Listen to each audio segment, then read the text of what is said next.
And back here at Veterans Stadium, Chris Wheeler with Jay Johnstone, Gary Maddox along later, and your Sherwin-Williams starting lineup for the Atlanta Braves, managed by Bobby Cox. Deion Sanders in center field, Jeff Blauser the shortstop, Terry Pendleton at third base, David Justice back in the lineup in right field, Ron Gant in left field, Sid Bream the first baseman, Greg Olson will catch today and bat seventh, Mark Lemke is the second baseman, and on the mound just 6-6 on the year with great numbers, John Smoltz. And for the defense, Kim Batiste at third base, Mariano Duncan at second, Mickey Morandini at, did I say Duncan at second? He'll be at short, Morandini at second, Kruk at first, Incaviglia in left, Dykstra in center, and Jim Eisenreich in right. Behind the plate, Darren Dalton on the mound, all the way from England, Big Ben Rivera. There he is, 6'6", 230-pounder. Ben now 24 years of age. Braves first-round pick, an amateur pick back in November of 1986. Phillies got him in a deal with the Braves for right-hander Donnie Elliott. The umpires for this afternoon's game, a young umpire behind home plate, is Jeff Kellogg. Paul Runge, the veteran crew chief, at first base. Charlie Relaford is at second, and at third base, Dana DeMuth. Ben Rivera 6-3 on the year with a 4.16 earned run average, coming off a start last time where he won against the Florida Marlins here at Veterans Stadium 7-3. He pitched 5 innings in that game, gave up 6 hits, did not walk a batter for the first time this year. Struck out 4, had to leave the game after the 5th inning when he was involved in a collision at first base and banged up his right elbow a little bit. So we get started on this beautiful afternoon with primetime Deion Sanders. And the pitch to him is over for a strike. Sanders in the center of some controversy around this Atlanta ball club because Otis Nixon has been cut out of some playing time and he's unhappy and wants to get out of here. And Deion has not hit much since starting. He is 198 hitter in 27 games as a starter, and since coming back on May 21st, batting just 194. Well, Chris, there's been a lot of controversy, as you said, because Sanders not happy with his playing time, trying to decide whether he wanted to be a full-time baseball player or leave in sometime in August and go play football for the Falcons.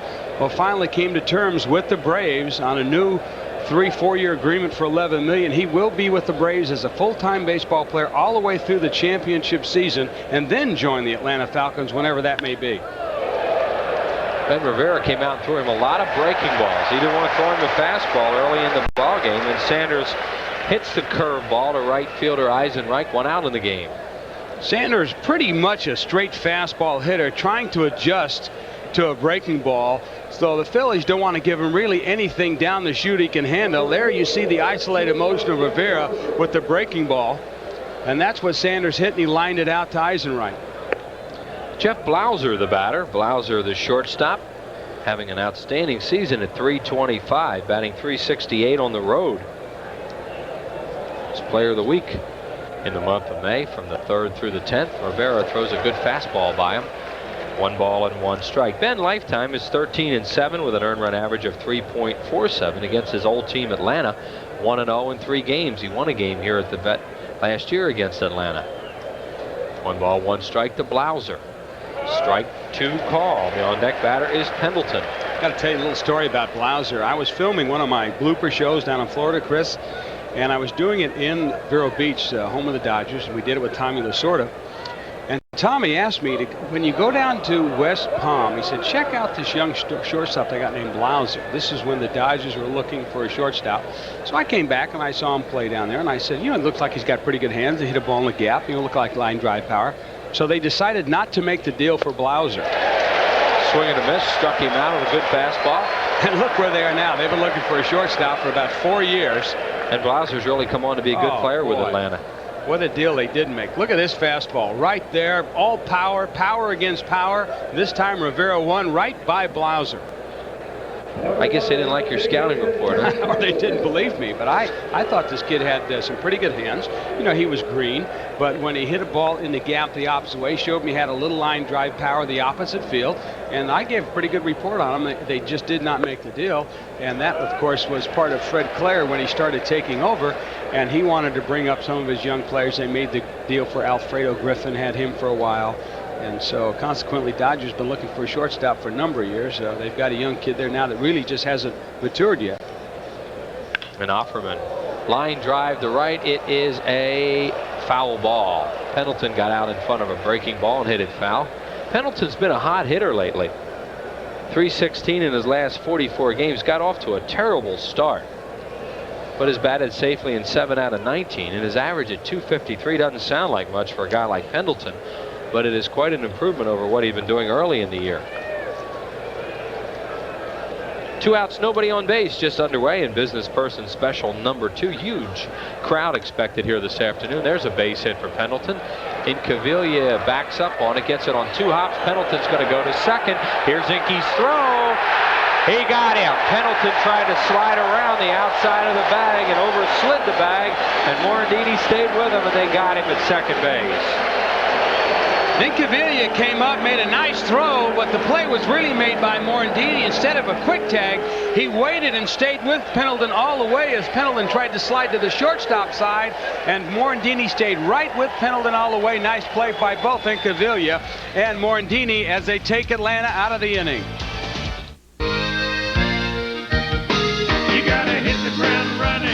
We interrupt this Quality Plus Ford dealer commercial for this Truck Month announcement. During the last 10 days of June, you can still qualify for an extra $500 cash back on #1 selling Ford F-Series pickups. You must work for or own a business, but hurry, it's for these last 10 days only. See your Quality Plus Ford dealer today, cause when the clock strikes 9 p.m. June 30th, an extra $500 cash back on Ford F-Series pickups ends. We are all in here together. You will pull your weight, or we will make you wish you had.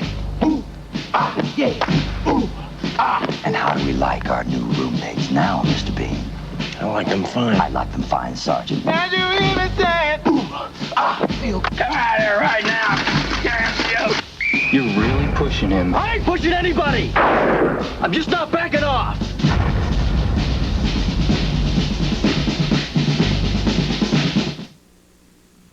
When you're thirsty, you need a diet squirt. Because there's nothing like our refreshing blend of citrus flavors. Give your thirst a diet squirt. Pete Incaviglia got caught in between here, had to take this on the second hop. Pendleton sees this and tries to stretch it. Incaviglia has a very strong arm.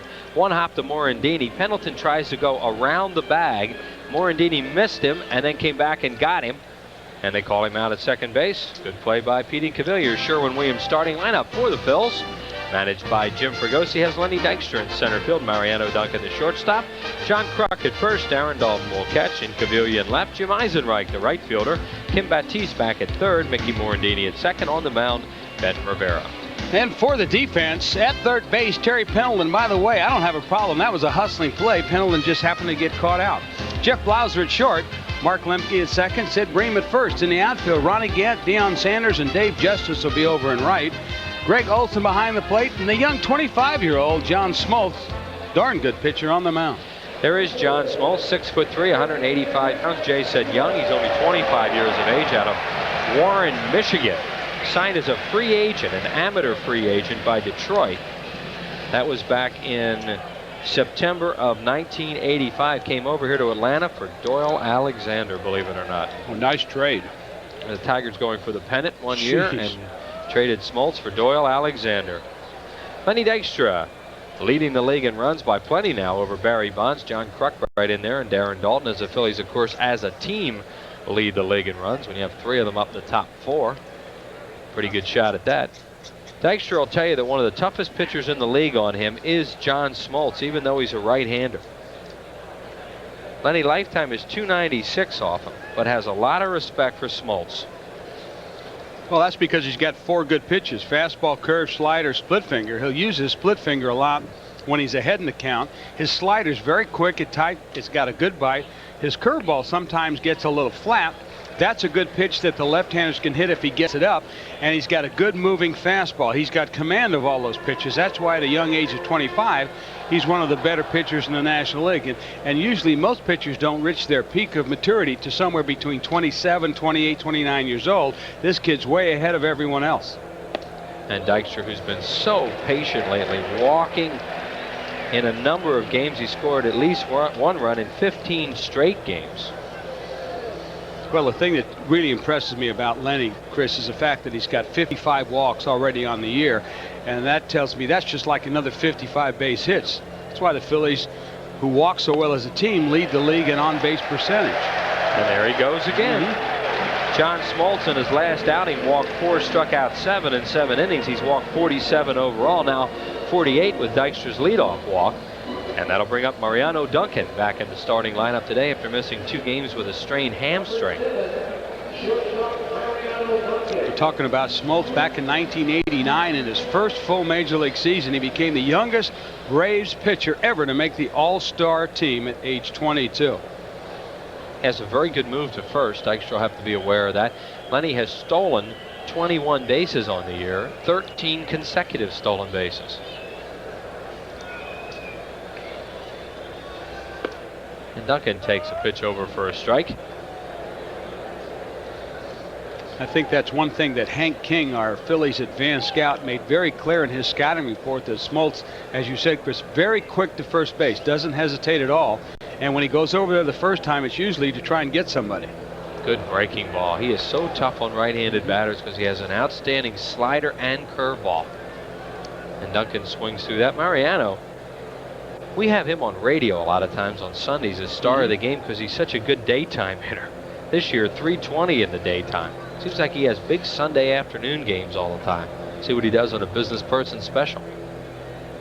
There's another one. Nasty breaking ball, and he struck him out with it. Boy, that is some kind of curveball.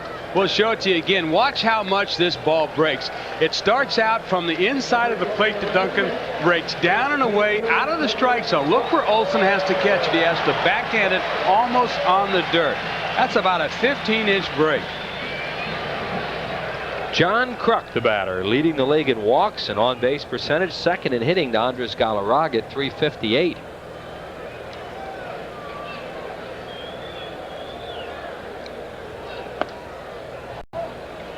You see those kind of curveballs, you want to take a paddle or an oar or something up there to hit it from the right side. As we take a look at the batting leaders, look at Galarraga. And Galarraga missed a lot of time, but he has really been smoking since he came back. And what a park to have to hit in Colorado in that light air. What are they, over 5,000 feet or something? Yeah, a little 16-13 game there last night. That's all. It's like Little League, you know. Can you imagine the ERAs of those pitchers at the end of the year? They'll be skyrocketing in somewhere in the atmosphere. Bruce Ruffin and Andy Ashby, the former Phils, pitched a combined total of 3 innings last night, gave up 10 earned runs. It's just such a tough park to pitch. That's great for the ERA. I know they had an old timers game there about 2 weeks ago, and Amos Otis hit 2 home runs, one in the upper deck. Kruk has a lifetime home run off Smoltz. He's a .226 lifetime batter. Here's some of these numbers. And not too many hitters do a whole lot with Kruk, and yet the Phillies have had, or with Smoltz, and yet the Phillies have had pretty good luck with him lately. 3 balls and no strikes on Kruk. As we mentioned, he does lead the league in walks. Darren Dalton waiting on deck.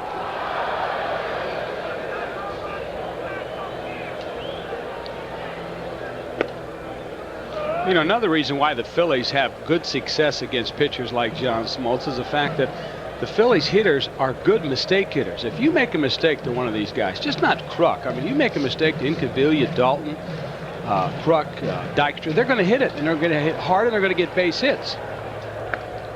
And the fact is, their patient is right there. You see John Kruk, who on the year already had 58 walks. They're not afraid to take a couple pitches, take a strike to look for a pitch that they can hit. And if a pitcher can't get a ball in that location, he misses, he makes a mistake. These guys are all over it like it's ice cream sundae. And you can see that Dykstra showed no signs of running, and they were leaving the hole open for him, but also wary of Smoltz's move. I think that does play a big part in it, because like you said, he really does have a very quick move to first base. He doesn't waste any throws over there. He goes right for the jugular. If he's throwing to first, he's going to get you. Darren Dalton second in the league in runs batted in with 57, tied for third in walks, 54. 3 for 14 for a 4 for 27 lifetime hitter off this guy. Smoltz just 148. 2 of the hits are homers, and he's knocked in 4 runs against Smoltz. There are those RBI leaders. Wow, Matt Williams must love Barry Bonds, don't you think? Huh.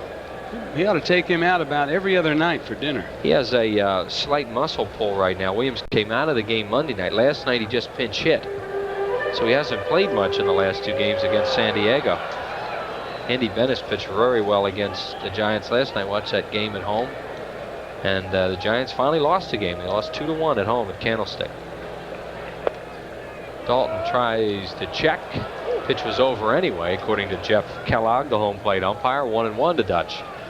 Had a nice conversation with Bobby Cox about the Giants yesterday, and the fact that he said that they talk about Barry Bonds. Yes, he's made a difference. They talk about their pitching. He says, but really the key to the Giants' success this year is their defense. Yeah, and the Atlanta Braves come into play today, ranked as the #1 defensive team statistically in the league. But I know what you're saying. The Giants are very good defensively. There's Bobby Cox. Atlanta with the best defensive percentage in the league, also the best earned run average. Phillies are 3rd.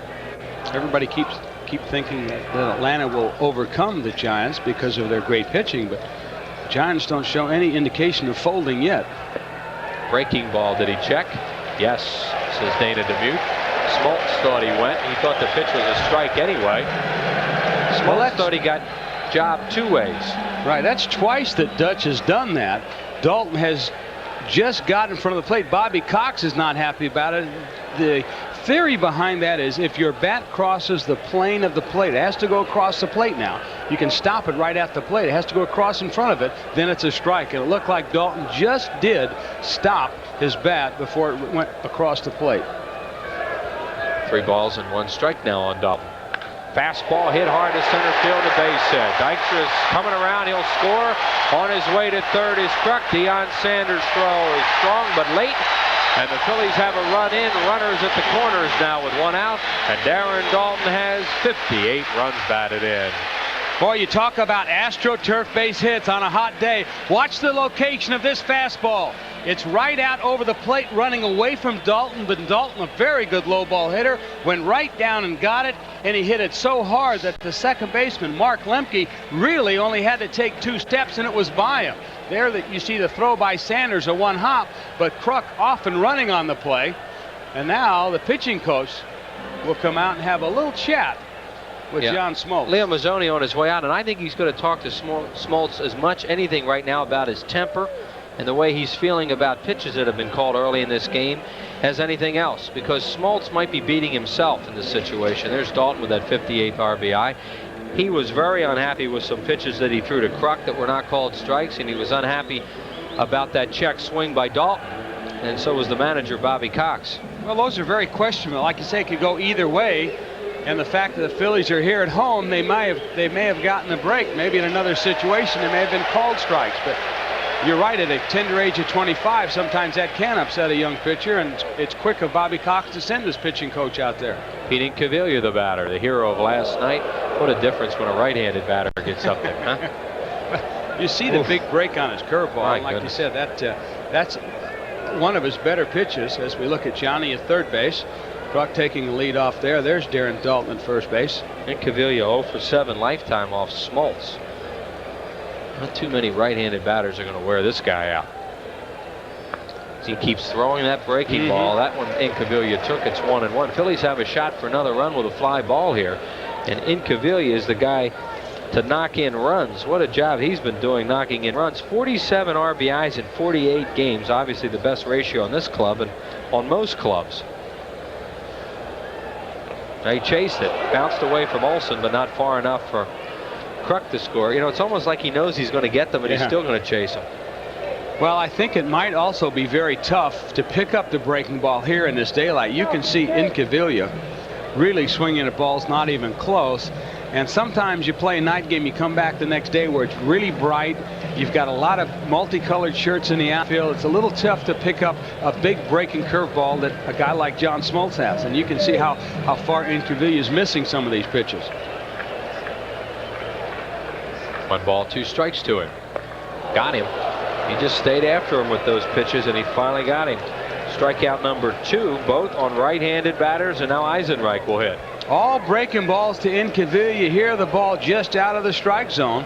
Incaviglia going after it. Not making any excuses for him. It's just sometimes from the right side with a big breaking curveball on a day game after a night game. Very tough to pick up. Jim Eisenreich on a 12-game hitting streak at a .362 clip. And the breaking ball misses inside. A left-handed batter up there now, and Eisenreich happy to be batting from the left side after seeing what these right-handed hitters are going through. Smoltz is tied for 4th in the league with strikeouts, coming in at 85 now, of course, with 87 of them. He is a strikeout pitcher, and there's the breaking ball. He checks on it, but it's over.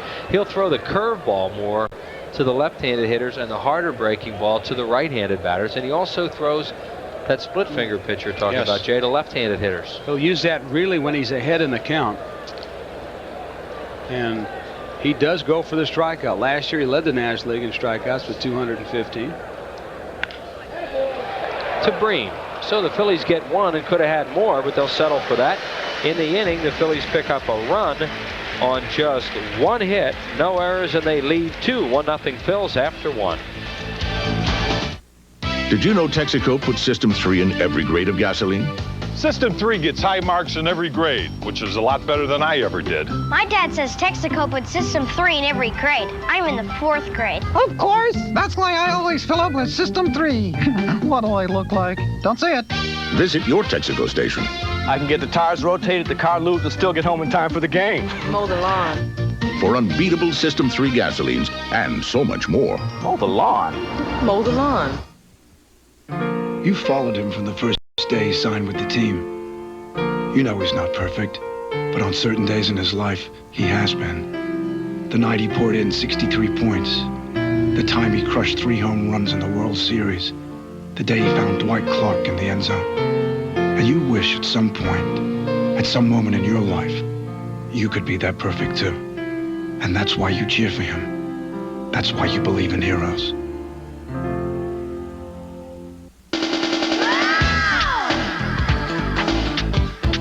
The Phillies are making fireworks during the games, and we've got 2 spectacular fireworks shows after the San Diego games. Friday, July 2nd, when a doubleheader starts at 4:35, and Saturday, July 3rd at 7:05. Then all kids 14 and under get a free batting helmet when the series wraps up Sunday night, July 4th at 8:05. 2 fireworks spectaculars, free batting helmets, great baseball. Call 463-1000. Hi, everybody. Do you like Italian food like I do? Well, if you do, you got to go to your favorite supermarket. Look on that shelf. It's got all those great Italian foods there, and about 100 of them have the word Cento on it. They've got all kinds of products at your local supermarket. You can find them anywhere. If you can't, ask the grocer.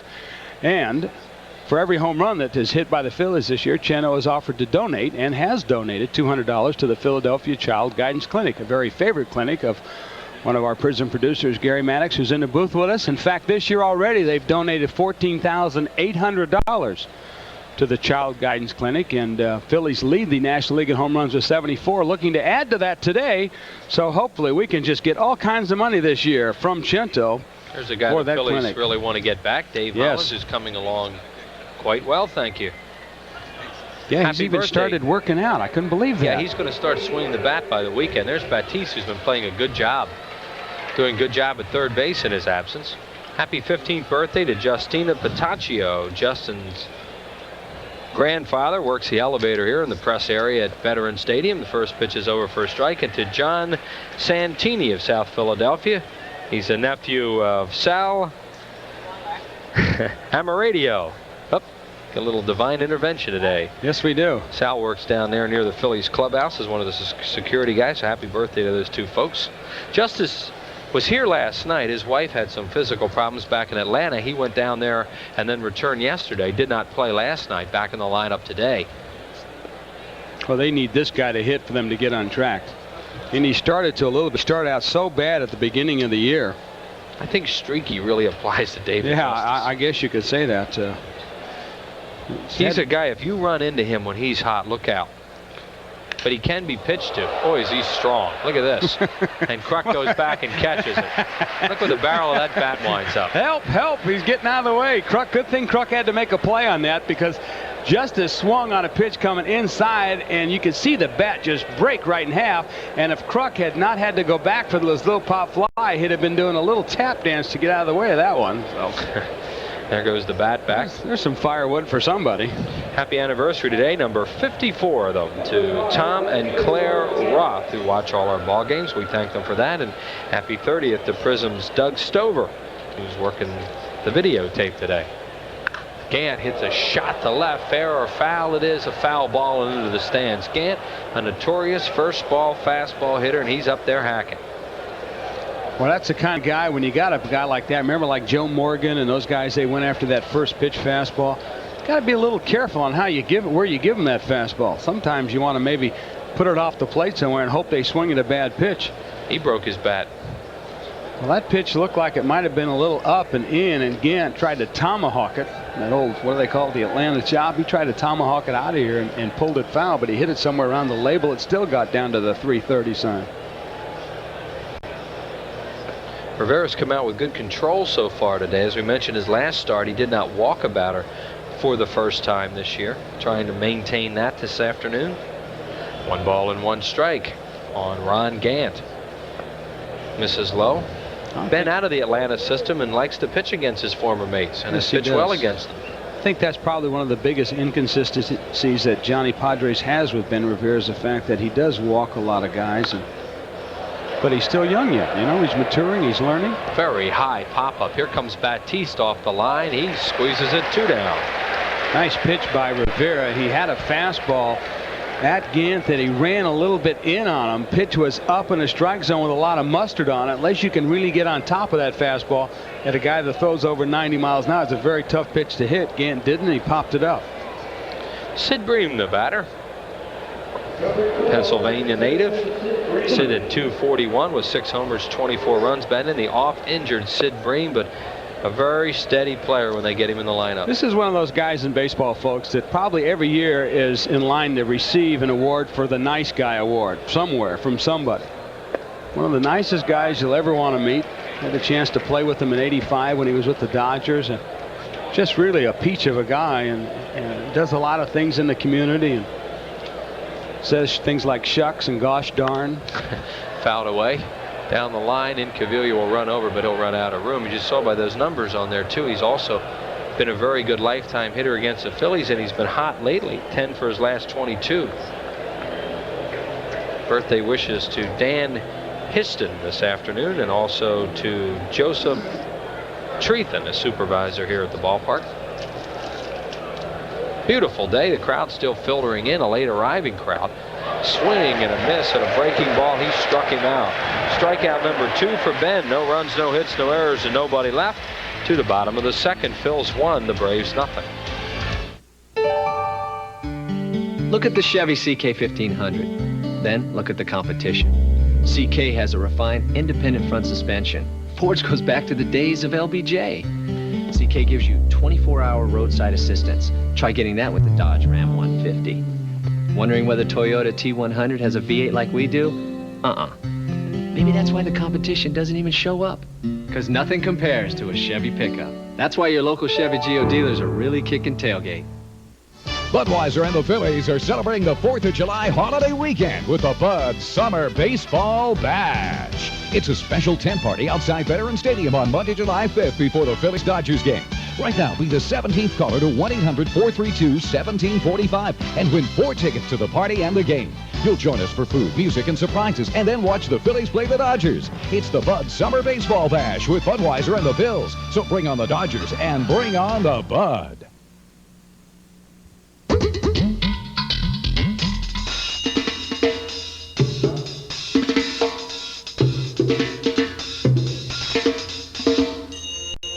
It's out there. Tonight's winning daily number is out there. So what are you waiting for? Get out there and play it. The Pennsylvania Lottery's daily number. Don't forget to play every day. It's a big league looking batting helmet, free for kids 14 and under when the Phillies play the Padres Sunday, July 4th at 8:05. Celebrate July 4th at a Phillies game and get a batting helmet free. Call 463-1000. And Kim Batiste, the batter, on a 5-game hitting streak, batting .306 in the 12 games he's filled in for Dave Hollins at third, and you know he's going to see that breaking ball from Smoltz. and he starts him with a fastball. He had to go up there and just think, well, I'll take that first ball, breaking ball. And Smoltz thinks, well, let's start him with a fastball. Yeah, but look where he put it, on the outside corner in the black at the knees. And now here it comes. And he pops it up. Shallow center. Long run Sanders. And he's there and makes the play, one away. It's Phillies Dream Week time again. It's your chance to live, learn, laugh, and play with the pros in this February in Clearwater. Just imagine yourself with Lazinski, Taylor, Tekulve, Boa, and Wheeler. By the way, folks, the first week is already gone, and the second week is rapidly filling up. See that number on your screen? Call it, because we have a ball down there. They put you up on the beach. I mean, forget it. Just being on the beach down there in Clearwater, Florida in February is great. They're sitting in the office right now at 938-1200, right. waiting for that phone call. Norm Hampshire just waiting by the phone with bated breath, and of course Kenny Bick holding his hand in case he gets tired answering all those phones. Mickey Morandini, the batter. Mickey at 230 with a homer and 14 runs batted in. Fouled away left side. And Smoltz ahead of him, no balls and 2 strikes. Morandini 3 for 12 lifetime off Smoltz with a couple of runs batted in, batting at 250. Disappointed you're not taking care of me, partner. I wrote down Batiste out on Olsen. I didn't turn my score sheet over. Come on now, it's a day game. You've got to take care of your partner. Phillies doing well in day games this year. You just so-so, huh? Well, yeah, I'm always rather play at night, you know. Well, as Jim Fregosi says, he attributes the Phillies' success in day games this year to clean living. Well, what are they, 13-5 on day games? Yeah. We've hit 27 home runs. I say we. The Phillies have hit 27 home runs. For you people out there that think this broadcast have a bunch of homers here, it's no further from the truth, and you're out there plugging holes somewhere. Anyway, the Phillies have 27 homers and have a 287 batting average in day games. They play well, 13-5. 2 balls and 2 strikes to Morandini with a big overshift towards left center on him. He foul tips it, held on to by Olsen. And that is strikeout number 3 for John Smoltz, number 88 on the year. Well, he's starting off like he did last year. Good fastball, good breaking ball. The left-hander Morandini's keeping the fastball up and away. Another tough pitch to swing at. As I mentioned earlier in the broadcast last year, Smoltz led the National League with 215 strikeouts. Joining Phil Niekro in 1977 as the only other Braves pitcher to ever lead the league in strikeouts. This guy's got some kind of strike zone here. And Ben 2 for 20 on the year. He gives that big swing and a miss. Ben, what he does best is bunt. He has 9 sacrifices. You're trying to say he can't hit? Is that what you're trying to tell me? Try to have somebody on in front of him when he comes up there so he can bunt him over. Well, he's 2 for 20 on the year with 9 strikeouts. He hasn't walked yet. That might be number 4 for Smoltz, and it is. Strikeout number 2 in the inning, and 4 overall. Phillies gone in order in the second. No runs, no hits, and nobody left. Through 2. Good ball game. 1-0 Phils. It's a round world, genuine and true. It keeps on spinning, and you always come through. And you're giving it your best. Proud to be a bud. Budweiser. Proud to be a bud. Proud to be a bud. Ooh, yeah. Proud to be proud to be a bud. When good just isn't good enough. Well, looks like you got a new pride and joy. Well, it's not exactly new, but it's new to me. And I see you're putting in super premium. You bet. I saved every dollar I made for 2 years to buy this, so I'm giving it nothing but the best. Nice car. See what I mean? So when good just isn't good enough for you, experience our best. Fly with the new superpower, Citgo. Good evening. It's time for the live drawing of the daily number. Draw the first digit, please. Now the second digit. Yes. Yes. Draw the third digit. Yes! Well, there you have it. That's today's daily number. Wow! Look at it! Look at it! It's the same number! I got it! Bernice! Look at this! Look at it! Look at it! It's a big league-looking batting helmet, free for kids 14 and under when the Phillies play the Padres, Sunday, July 4th at 8:05. Celebrate July 4th at a Phillies game and get a batting helmet free. Call 463-1000. Lots of fireworks coming your way in the month of July. A doubleheader on Friday night, July the 2nd, fireworks after the second game. And on Saturday, July the 3rd at 7:05, fireworks follow. Spectacular displays by Jerome. Compliments of Mellon PSFS. Big crowds for those always. So make your call now, 463-1000. We'll see you out here for Well, that fireworks. should be fun that night. They told me they have got some outstanding fireworks here. I mean, some big biggies, you know, the big bloomers, you know. It's a great show. Yeah, I have heard lots of nice things about both this. nights, so we'll see you out here. Greg Olson, the batter, will be Olson, Lemke, and Smoltz, bottom of the Atlanta order. Olson hits it to right, fouling out of play. Hey, we've got a couple of anniversaries. George and Margaret Imhoff's 49th anniversary. That's great. And we also have some birthdays. Jimmy Jones and Cass Lynch, both on June 23rd. Happy birthday to both of you. Olson takes a fastball inside.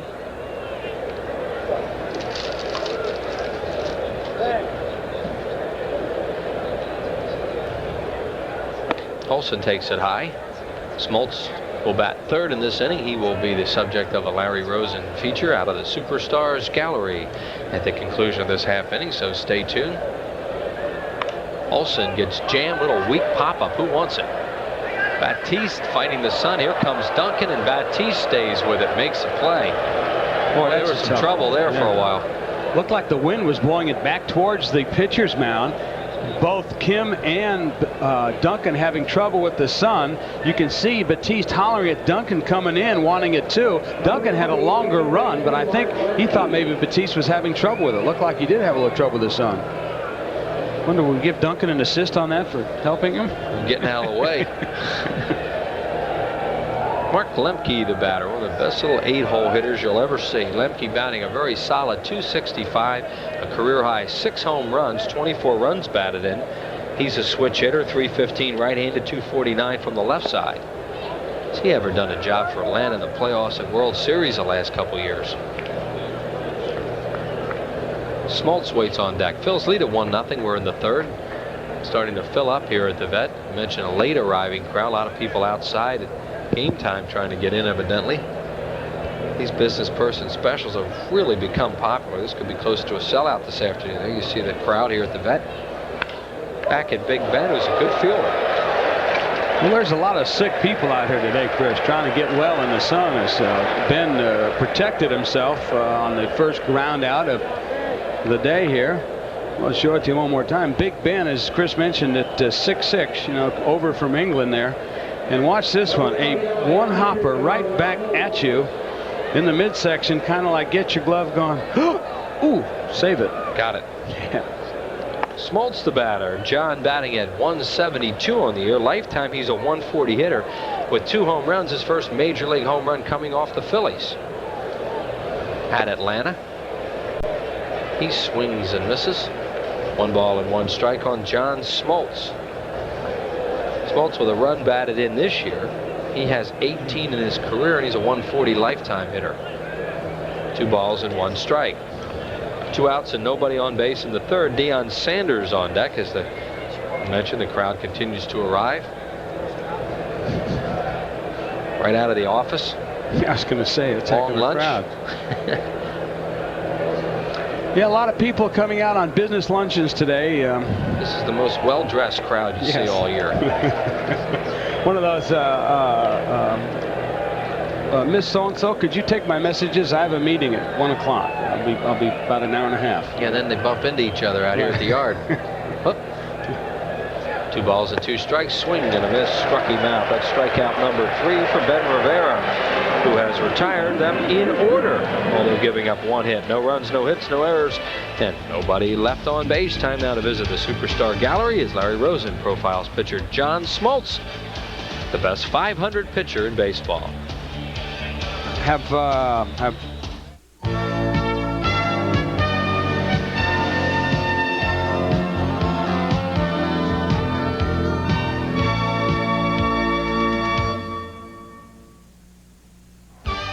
John Smoltz has superstar credentials, a top prospect, a 2-time All-Star, a National League strikeout champion, an undefeated 4-0 mark in postseason play.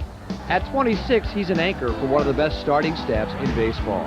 But for all of those accomplishments, Smoltz is just slightly over 500 lifetime. He's lost nearly as many games as he's won. Don't think he hasn't noticed. You know, the hardest thing for me is living up to the expectations everybody else has of myself, and all I hear is how great stuff I have, and I try to live up to my own expectations, and for some reasons the wins just don't fall in the columns. So whether it's making a pitch, whether it's a play or a hit, for some reason things haven't worked out, and unfortunately for myself, they've worked out for me at the end, and I finished strong, and I pride myself on making every start and pitching a lot of innings. And All-Star voting is underway. John Kruk leading at first base. Lenny Dykstra fourth in the outfield balloting. Lenny's going to lead off the inning, and rightfully so. Darren Daulton blowing everybody away behind home plate. He will be the starting catcher in the All-Star game this year. Richly deserved. Phillies could put 5 guys, maybe 6 on that All-Star team. I mean, you've got Schilling and you've got Tommy Green that have pitched well. I don't know what the save situation is going to be with when the manager picks the pitchers. I mean, Mitch Williams could possibly go. Figure Brian Harvey will be the representative for Florida. So he would take up a spot there in the bullpen. Right. So that the Phillies could have a bunch of red uniforms down in Baltimore this year. I'd like to wish Thelma Ewing a happy 75th birthday today. We got a nice letter from her daughter Linda. And also happy birthday out in Westchester to Maddie Burns. Happy birthday to you, Maddie. We also say hi to Mayor Ed Rendell in attendance today, conducting business in the mayor's box. Eddie Rendell is one of the great sports fans ever, and it just so happens he's the mayor of the city of Philadelphia. But if he had his way, he would go to every sporting event and be there in person.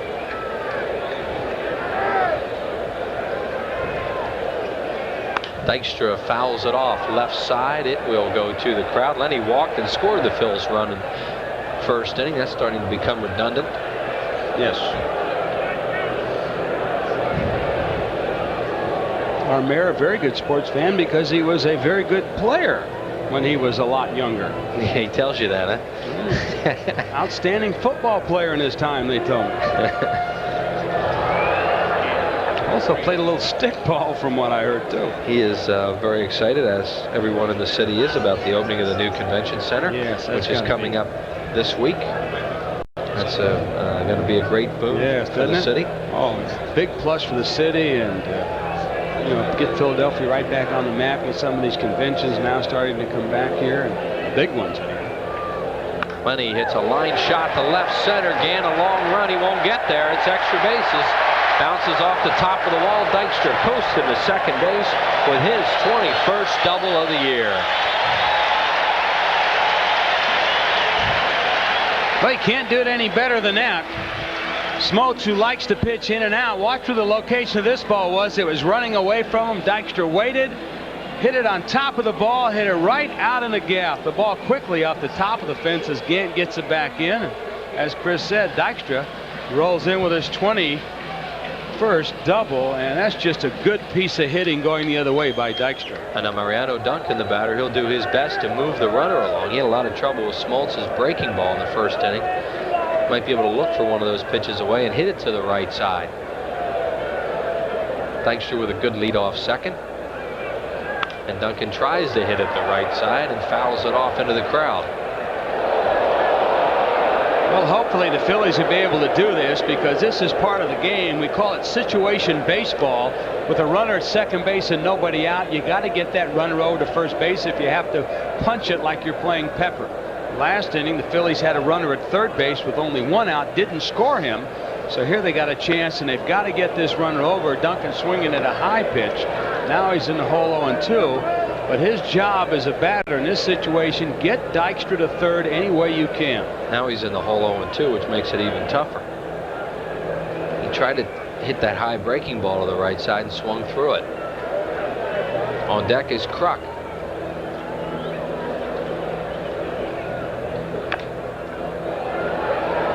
I'll let it go foul.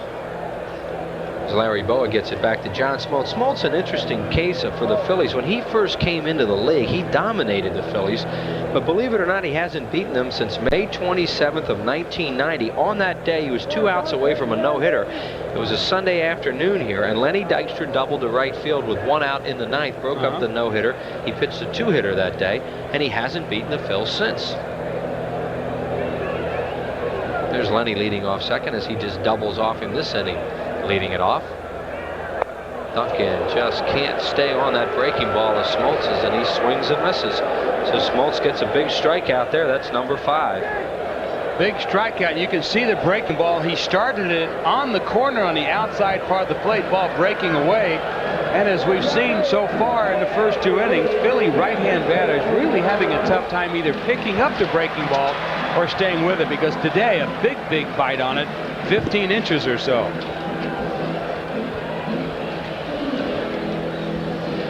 John Kruk, the batter, he walked his first time up. He takes a breaking ball high and outside.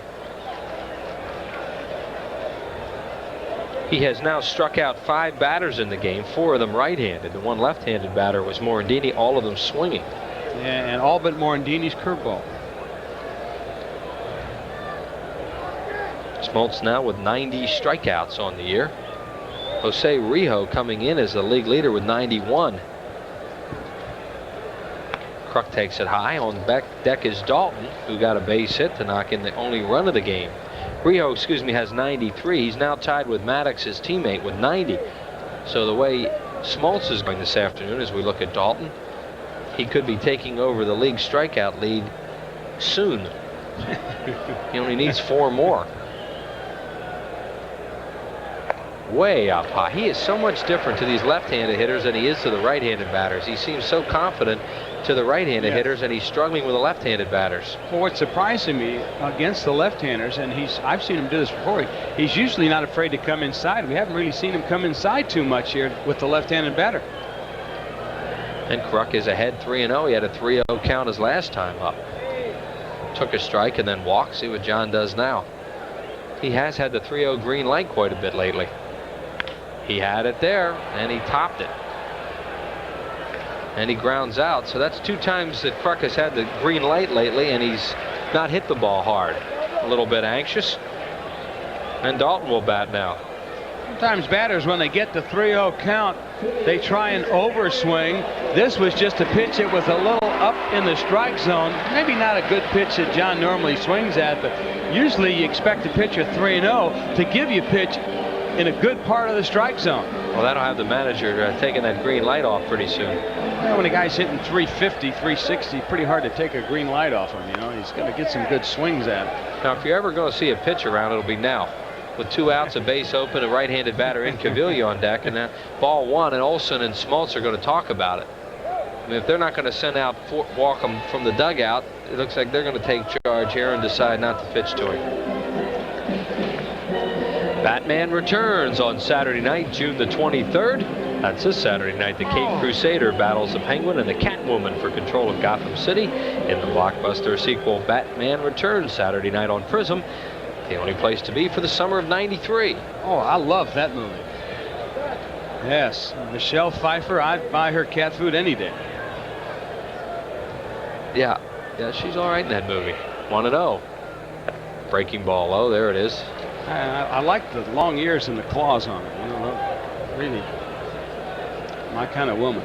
There's Dalton with runners in scoring position. He's knocked in the 1 run of the game today. The first 2 pitches, they have shown no signs that they want to pitch to him here. Breaking ball, and he swings at it and fouls it back. So Smoltz got a little more of the plate there than he looked like he wanted to get. He tried to backdoor that one and didn't make it. And that's a pitch that he made a mistake on, and Dalton really went after it, fouled it off. He got lucky on that one. Or you might say Dalton missed a good pitch to him. There's Darren's career numbers against Smoltz. There's another breaking ball. It's in the dirt, and he went after it. Smoltz is not going to pitch to him here. But Dalton, a little bit anxious there, chases it. Here's a pitch count on John Smoltz. It's been a little erratic this afternoon, but still only trails by 1-0. We're in the 3rd.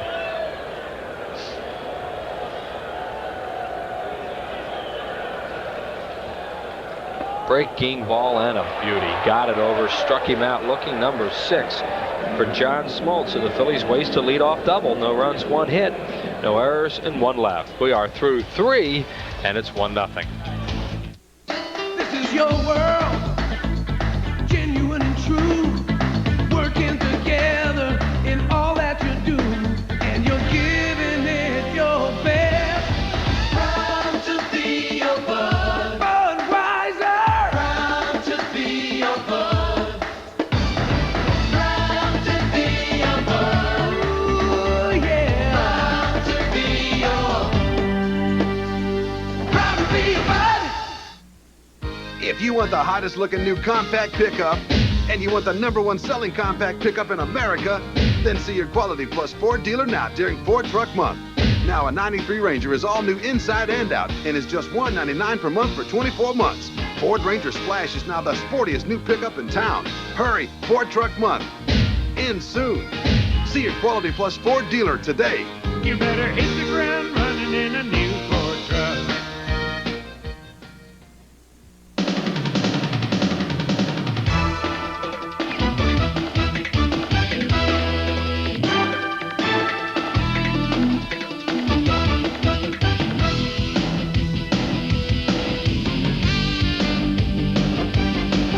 If you've got a group of 25 or more, we'll give you a great time at a Phillies game. For all the details about a special package for your group at a Phillies game, call 463-5000. And back here at the vet, Gary Maddox joins us. If you're a right-handed batter and you're batting off John Smoltz right now, it doesn't look like you'd be too comfortable. No, especially that curveball. Man, why don't you put these glasses back on that you had on? People, it's Hollywood in here tonight. I come in, John Stone, he has on shorts and a tie. I don't know what's going on around here. No, Smoltz is very tough, and you can see that his breaking ball is the key to his success. And you watch how so many hitters swing, take such a bad swing at it. It's his arm speed, like a changeup where you start to swing at the motion of his arm as opposed to the ball. So that's a good sign for a right-handed pitcher if he can get hitters to take that bad a swing at his breaking ball. Phillies have wasted 2 shots, too. They had a runner to the 3rd with less than 2 outs in the 1st. Didn't get him home. They had a leadoff double there by Dykstra in the 3rd and didn't get him home. So they only lead by 1-0. Could have been more. Try to get as much as you can off a guy like John Smoltz. Yeah, they did try to break it open, I think, or go for it with giving John Kruk a 3-0 green light in that situation. Here's Deion Sanders, who began the game by hitting that breaking ball to right fielder Jim Eisenreich. That's all he saw in his first at bat, and Ben Rivera starts him with another curveball. You know, another thing I would maybe to bunt Mariano Duncan in that situation would have been a good idea, because you could see that it wasn't a question of trying to hit the ball to right field and wanting to. He just couldn't pick up the rotation on the pitch. Oh, he was trying to hit it to the right side. Exactly. That's a tough job. You're better off just going up there and bunting, because your main objective is to try and advance the runner. 1 ball and 1 strike on Neon Deion. Ooh. Somehow he got out of the way of that. Let's not forget Big Ben out there. I think that's part of the reason why he's effective here, is he's just wild enough so that you're not going to dig in on anything he throws. He'll do that every so often to keep the hitters. Oh yeah, I forgot he was a little wild. Like he was spinning on a kickoff return then. Trying to get away from somebody. 2 balls and 2 strikes on Deion. There's Otis Nixon, who is not a happy camper right now, as his playing time has been slowly dwindling, with Deion Sanders signed to a big contract and playing more.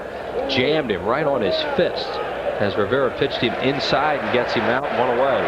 Ben has faced the minimum so far after giving up a base hit to Pendleton, who was out trying to stretch it into a double. Well, 2-1 count. Ben, look at the movement on his fastball today, Chris. He started that ball on the inside part of the plate and it came back over. That ball is jumping off it. I used to face Tom Seaver on certain days and you swear that ball was rising. He was throwing it so hard. 1 ball and no strikes to Blauser, the Philly killer. Blauser with 11 lifetime home runs off the Phillies, coming into the game as a .301 lifetime batter. He's 0 for 1 with a strikeout, and he fouls this one into the gutter on the upper deck, and the fan reaches down and picks it out of there.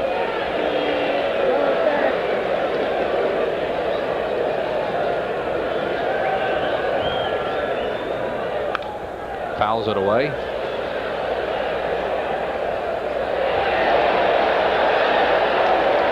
Now here's the count as 1-2, and Blauser knows in his mind that this guy's a little wild. So you think he'll look for this breaking ball? If he can get it over, it'll be a strike. If he throws one. He got it middle in, a little bit too far inside, and Blauser took it. Right, no way he's going to swing. 2 balls and 2 strikes to Blauser. He's come on to take over the shortstop position for the Braves. Do a good job for them. There's another one. He beats it foul third base side. Gives us a chance to wish a happy birthday today to Kelsey Benson of Hilltown, Bucks County. Got a fax here from her dad, Detective Lee Benson of the Upper Dublin Township Police Department. Says that Ashley, her sister, and Kelsey never miss a ball game. So we thank them for that. Well, you don't have to worry about no tickets when you head to Fort Washington. You're all. I'm not far from there now too. That's right. They're on 202. That's right. Coming through Fort Washington once in a while. 3 balls and 2 strikes to Blauser. Line drive and a base hit to left field. Second hit given up by Ben Rivera, and Blauser continues to hit Phillies pitching at around a 300 clip. This ball's down a little bit. Blauser just goes right down and handled it. You could tell 3-2. Ben not wanting to walk him. You know, didn't reach back and fire that ball. Just kind of laid it in there. Wanted to throw a strike in that situation. Pendleton hit a line drive to left field. It took a couple of hops. Incaviglia backed up on it. Pendleton tried to stretch it, and Incaviglia's strong throw. Pendleton overslid second, made the final out of the first inning. Pendleton, a hot hitter. There goes the runner, and it's a hit and run, and swung on and fouled by Pendleton, left side.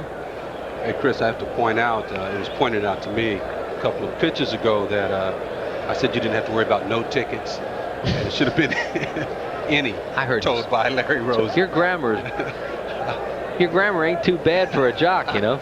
I'm sorry about that. Kids will let me know about that. Oh, also. Won't they? Little girls will nail you for that. No balls and 1 strike. Pendleton up the middle and through for a base hit. What a nice piece of hitting by Terry Pendleton. Hit it right back through the middle. Blauser will stop at second base. Well, this was a breaking ball, 0-1, and what Ben will do when he's ahead in the count, you can almost count on him trying to show his breaking ball, and he does it to Terry Pendleton, and you point out good hitting. He kept his hands back nice, and this was a breaking ball. Kept his hands back and then went down and hit the curveball back up the middle, just out of the reach of Morandini. Here comes David Justice. He popped up foul to Kruk, or popped up fair to Kruk his first time up. That was when he broke his bat. The bat went all the way past the bag at first. Now you see, Rivera's curveball got hit there. Smoltz's curveball will not get hit. You know, when he's behind in the count, he'll come in with that fastball, but very rarely will you see them hit that breaking ball that he's featuring. Hit number 3 for Atlanta. They've out hit the Phillies 3-2. Phils still have a 1-0 lead here in the 4th inning. On one of these picture-perfect business person special afternoon at the vet. Very low humidity, a lot of sunshine, and a huge crowd. Not to say that Ben doesn't have a good breaking ball. What I am saying, it's just a different style. Ben uses his breaking ball to keep the hitter off stride. Not so much for a strikeout, but he does get strikeouts with it. Smoltz is strictly a strikeout. Smoltz uses it, in other words, for the kill to go get you out. Well, he does that also because it can be so effective. He can throw it up there, and it's so tough to pick up because, like I said, of his arm speed. 1 ball and 1 strike now on Justice, with Ron Gant waiting on deck.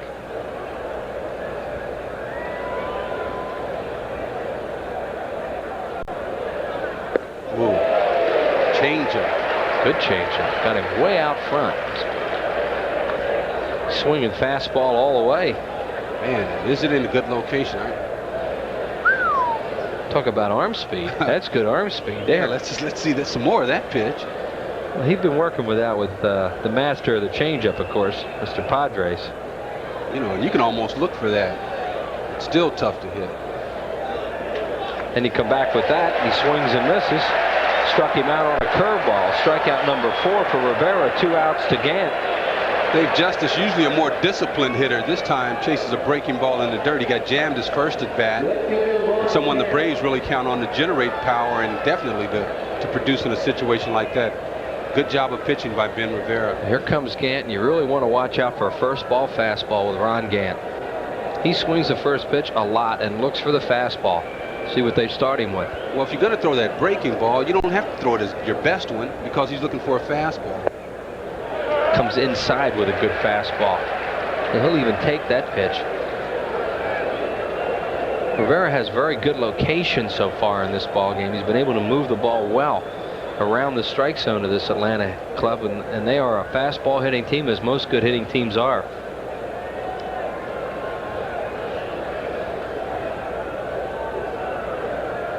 Gant is a menacing looking hitter up there. Another breaking ball, and he swings and misses. He waggles that bat. He has such a strong upper body. Guy they put in the outfield after he had so much trouble playing second and third base, sent him to the minors, learned to play the outfield, came back as a center field, and now in left, and really saved his career. I knew he could hit. 0-2. Dalton set up way away from him. The fastball, he threw it right where Dalton was set up and didn't get it. No, but the breaking balls that he's thrown so far allowed him to get away. I mean, look at that fastball, just a little bit outside. Darren does a good job of bringing it in, but he's frozen after having seen those two breaking balls. Well, they've had good success with the breaking ball with him so far. Let's see which way they go. No question, they'll be back. They're back, and they got him. Struck him out. Strikeout number 5 for Ben Rivera, and he gets 2 strikeouts on 2 good hitters in a key spot. No runs, 2 hits, no errors. The Braves will lead 2. Still 1-0 Phils. It's often taken for granted, yet it's as precious as the very air we breathe. It's called freedom. And it's what inspired Independence Blue Cross and Pennsylvania Blue Shield to create the new Personal Choice, a health plan that offers people the low costs of an HMO without asking them to give up what they value most, their freedom. Personal Choice, the health plan that controls costs, not people. Any professional painter will tell you that if you want results like these, you gotta know the tricks of the trade. You gotta ask Sherwin-Williams. Now, these are guys you can trust. They've got good paint, good price, good advice, guaranteed. Want to know something? I didn't paint this house. The guy that lives there did. Hey, fella, nice job. This guy knows what the pros know. Ask Sherwin-Williams. Upon completing the rear axle assembly diagrams using a 9-inch gripping wrench, tighten the C diagrams and secure the frame extenders to the housing mount. Congratulations, you built a tricycle. While the simplest things can be made complex, the challenge is making the complex simple. But that's what we do at Bell Atlantic Mobile, with straight answers, clear explanations, and with no assembly required. Bell Atlantic Mobile, advanced technology and people who make it mean something. Sunday night, July the 4th, Phillies and the Padres at 8:05, a special Sunday night game time, and a special free gift for all fans 14 and under. It's an official-looking Phillies batting helmet, red with the Phillies P on the front. So make your plans to come on out. Order your tickets at the Vet by calling 463-1000. Pete Incaviglia will lead it off. That man will follow Jim Eisenreich. And then Kim Baptiste. That's the helmet that will be given away. Not quite that helmet, but a replica version of it. Incaviglia had a lot of trouble with that breaking ball his first time up. He struck out.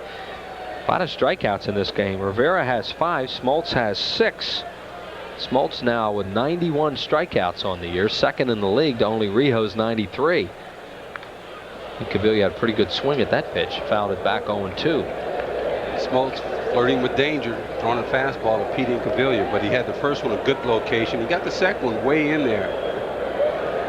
It's hard to hit a home run if you can't extend those arms, so he got the ball far enough inside, but we know the finishing pitch will definitely try and be that breaking ball. There it was, but he started it way out off the plate and threw it outside. August 12th, 1987. The Braves will never forget that date. They got him from the Detroit Tigers for Doyle Alexander. What a deal for Atlanta. And at the time, Smoltz was very unhappy about it because he grew up in Michigan. a Tiger fan. Certainly didn't want to leave his hometown team. Best thing that ever happened to him.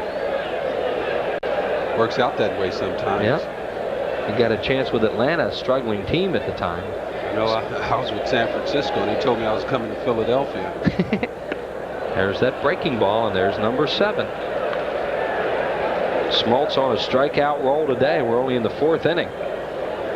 You just don't put that breaking ball in play, Chris. Look at that.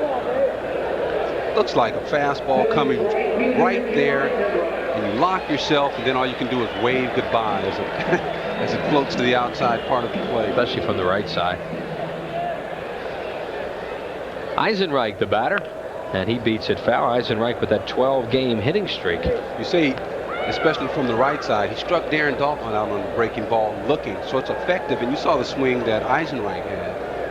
Not that good a swing at that fastball. Darren Dalton will tell you he had a bad at bat his last time because they were pitching around him, and he just wouldn't let them do it. That ball's fouled back and hits the home plate umpire Kellogg. Well, then they finally got to a spot where he could throw a strike. That's a good point. They did pitch around Darren. Had Kruk taken the walk at first base open, they would have had no place to put him and probably would have challenged him. But, you know, I don't have a problem with having John Kruk swing 3-0 at any time. No, he's had a couple bad 3-0 swings in the game on Sunday and this one here, but he's so aggressive, they'll let him have it. 2 balls and 1 strike now on Eisenreich. On deck is Batiste. You don't have to swing 3-0 just because they give it to you, but the hitter is the first person to stop swinging 3-0 if he's not hitting. Eisenreich hits it well, but Sanders got a pretty good jump on it. Ooh, he struggles a little bit at the end. Coasts under it and makes it play. 2 down. What do you think of him as an outfielder? I haven't seen that much of him, but I know that Otis Nixon can go out there and get him, and they don't feel like they lose much with him out there. He's got that good speed. We know he has good judgment since he can cover. What can he run? He hit a triple here the other night. I'm telling you, it was fun to watch. The last guy I saw go from home to third like him was Bake McBride when he was a young player.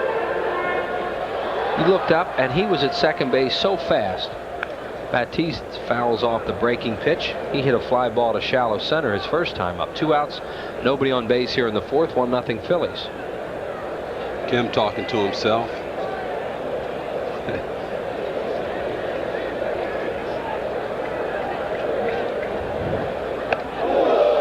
See, that's what'll happen. Ball's not that close, but just get to where you want to look for that breaking ball, and you know that you have to wait.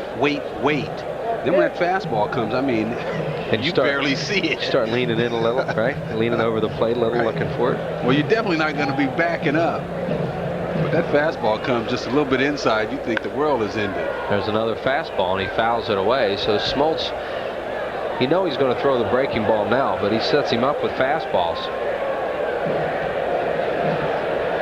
Or you think he's going to throw it now. And that's the key to pitching, Chris, to keep the hitter guessing. Sure. That's the key. If you can keep him guessing to where you can throw any pitch, then you have an extreme advantage. Breaking ball, and he hits it off the glove of Pendleton and into shallow left field. Batiste will stay at first, and that should be a 6-game hitting streak for him. It is a base hit and a 6-game hitting streak for Kim Batiste. I mean, I think Kim showed, you talk about guys with being fearless up there. For him to be able to hit that breaking ball, stay in there after that high and tight one, that's just no fear of the baseball. Yeah. This ball's hit in the hole. Pendleton. He'll catch a lot of those balls like that. He'll dive for him, jump up and throw somebody out, and that ball just clanked off his glove. Smoltz has not used his good move yet. Morandini, the batter, he struck out his first time up on a fastball away from him. Morandini so far the only left-handed bat. No, 2 left-handed batters to strike out. Also Dalton. Fly ball left field. It's playable. Gant and Sanders are both there. Dion runs Gant off the ball and makes the play. You look closely. Gant gave one of those. I didn't see it. No runs, a hit, no errors, and 1 left through 4. 1-0 Phils. May I help you, sir? Yeah, I'll have a Coca-Cola. You sure you want a Coke? Yeah, I want a Coke. Okay, pal. How did you order a Coke? It tastes good. I didn't care if it was a Coke. You just want I'll just have a cola. I'll just have a cola. I'll just have a cola. Need a drink, sir? I'll just have a... I'll just have a... I'll just have a Coke. Ooh. You hear that, guys? Or Coca-Cola? Ha ha ha! See ya, pal. Oh!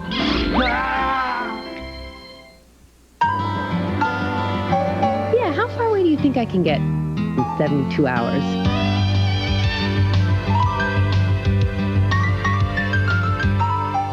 I wouldn't trust my car past the city limits. For the way you travel today more than ever, the smart money is on budget. Ask for budget smart rates for great prices on cars that won't cramp your style, all with unlimited mileage. The smart money is on budget. This is your world, genuine and true, working together in all that you do, and you're giving it your best. Proud to be your bud, Budweiser. Proud to be your bud. Proud to be your bud. Ooh, yeah. Proud to be your. Proud to be your bud.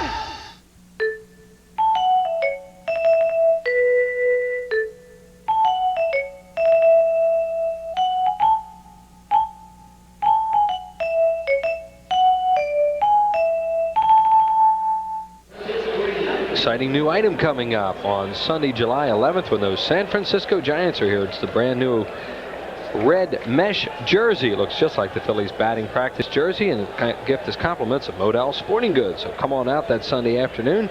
Call your local Ticketmaster outlet. Order tickets by phone by just calling the Phillies at 463-1000. People are really busy down that ticket office, and they'd still love to hear from you. They're down there working hard right now while we're watching the ball game, and it's a good one. 1-3-0 for the Phillies. No runs, 3 hits, no errors for the Braves as Sid Bream swings and misses at an off-speed pitch. Ben Rivera's really mixing in his curveball and changeup this afternoon. About as well as we've seen him all year. There's a breaking ball, and Bream hits it right back through the middle for a base hit. Sid Bream's a good hitter also. He takes that breaking ball. See, if you're left-handed, why they don't like to throw right-handers throwing curve balls to left-handers is the ball comes in on them. So if they're fooled, they still are right there. And what he does is just take it right back over the pitcher's head. Even though he could be falling away, that curve ball is coming towards him, and so he can just take it right back up the middle. And that'll bring up the catcher, Greg Olson. He popped up to Kim Batiste at third his first time up. Olson not hitting much at 205, but they love his defense and the way he handles his pitching staff. Made the major leagues at age 29 and then made the all-star team out of the New York Mets organization. He and Lenny Dykstra played minor league ball together at Lynchburg.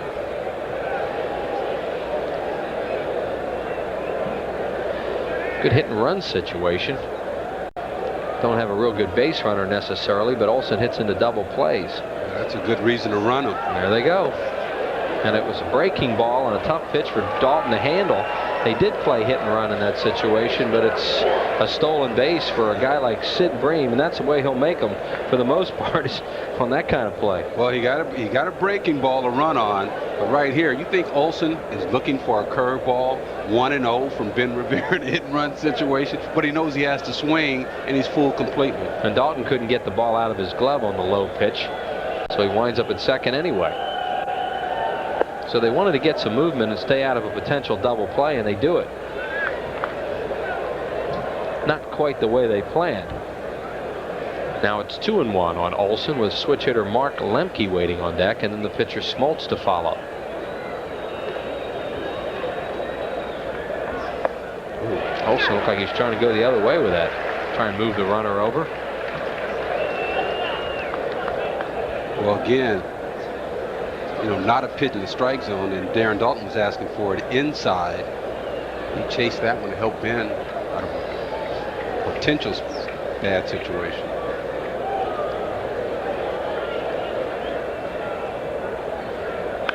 Olson pops it up first base side. This ball will go to the crowd.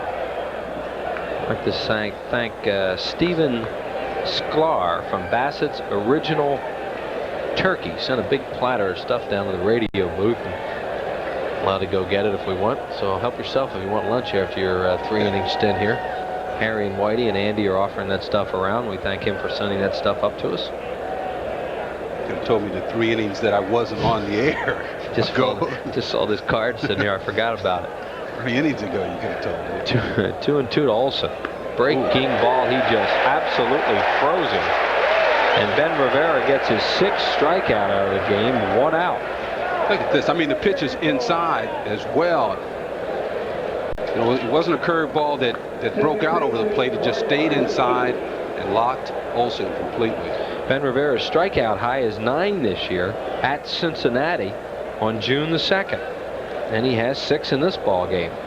And Lemke, the batter, he hit a ground ball right back to Rivera his first time up. Bream with a big lead at second.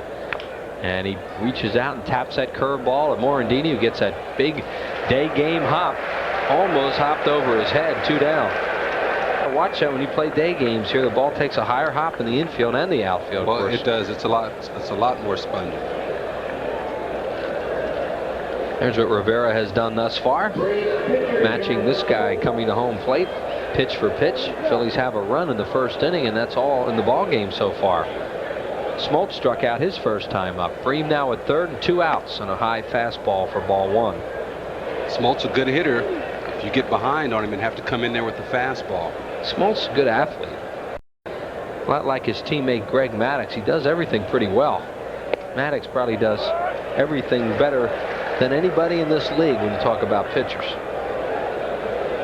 Hard to match Greg Maddux. Here he is for the skills of defense and offense, and of course his pitching. Ooh, a breaking Broken bat grounder up the middle. Duncan, he'll get it. Ben Rivera almost had it. He missed it. The barrel's headed down towards third base, and Rivera comes limping off the mound a little bit. Good play by Duncan. No runs, 1 hit, no errors, and 1 left. Still 1-0 Phils.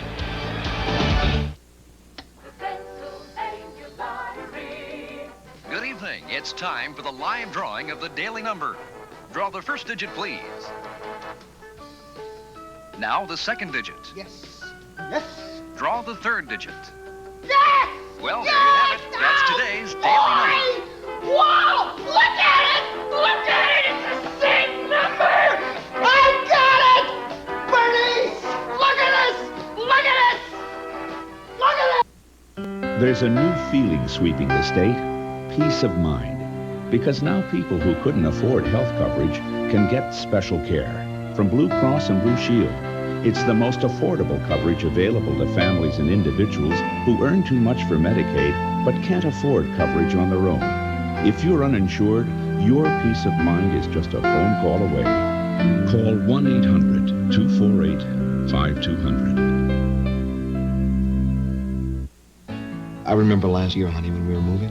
Right. Well, she called us and said if we put both our new house and car policies with her, we would save money. Well, we have so many choices at Nationwide, and my job is to make you aware of your options. She's always there with an answer. That's the way we're trained, to be very knowledgeable and to be there when people really need you the most. And that's important. Agents like Margaret are Nationwide. Nationwide is on your side. By Nationwide Insurance. Nationwide is on your side. Your Nationwide agent in Warminster is Stephen Hain. Ben Rivera, not trusting John Smoltz, throws him a breaking ball here. Smoltz, a good hitter, goes back up the middle. Look at Ben, tries to reach behind him. Not there. Takes a seat? Yeah, he took a seat there, and I think that's why he was limping off at the end. Maybe a little uncomfortable landing back there. Here's Big Ben. He struck out his first time up. John Smoltz has walked 2, struck out 7 thus far. Rivera hasn't walked a batter, and Ben has struck out 6 through 5.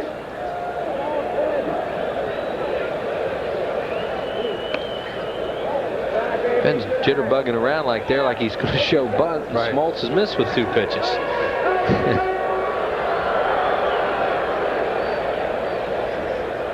Oh, lift his leg. And it's 3-0. You believe this? And nobody is more frustrated than Smoltz about what he's doing right now. So frustrated, he wants a new baseball to regroup. Ben just trying to do something to be distracted up there. Doing a little Ruben Sierra act. Here we go to Rivera. He does it again. And you figure he's going to take a couple. Smoltz gets it over. Ben I'm sure you're not surprised, has not walked yet this year. Oh my, he has now. Smoltz walks Ben Rivera to lead off the 5th inning. Walk number 3 issued by John Smoltz. I think the Phillies can make him pay for it. Here comes Dykstra. 1 for 1, a double, a walk, and a run scored. Then he just padding his league-leading run scoring total. He now has 63, up among the league leaders in walks with 56, and his average all the way up to 285. Then his last time up got the double, Chris, and I mean he had a nice shot into the left center field gap there. Lenny's high on the year is 287. He goes after the first pitch and fouls it off into the crowd behind the Braves dugout. He'd gotten to 286, 287 against Houston on June 9th. And had dropped down to, well, actually, yeah, he'd gotten to 288 on the 20th. And he had dropped down to 278 for a little while. So he says he's going to hit 300 by the end of the year. By the end of the month, I mean. Yeah, he did clarify, yeah. I was misquoted. Well, Lenny probably exactly what happened was, somebody said, you know, he's going to hit 300. Yeah, I'd like to. Nah, I doubt it.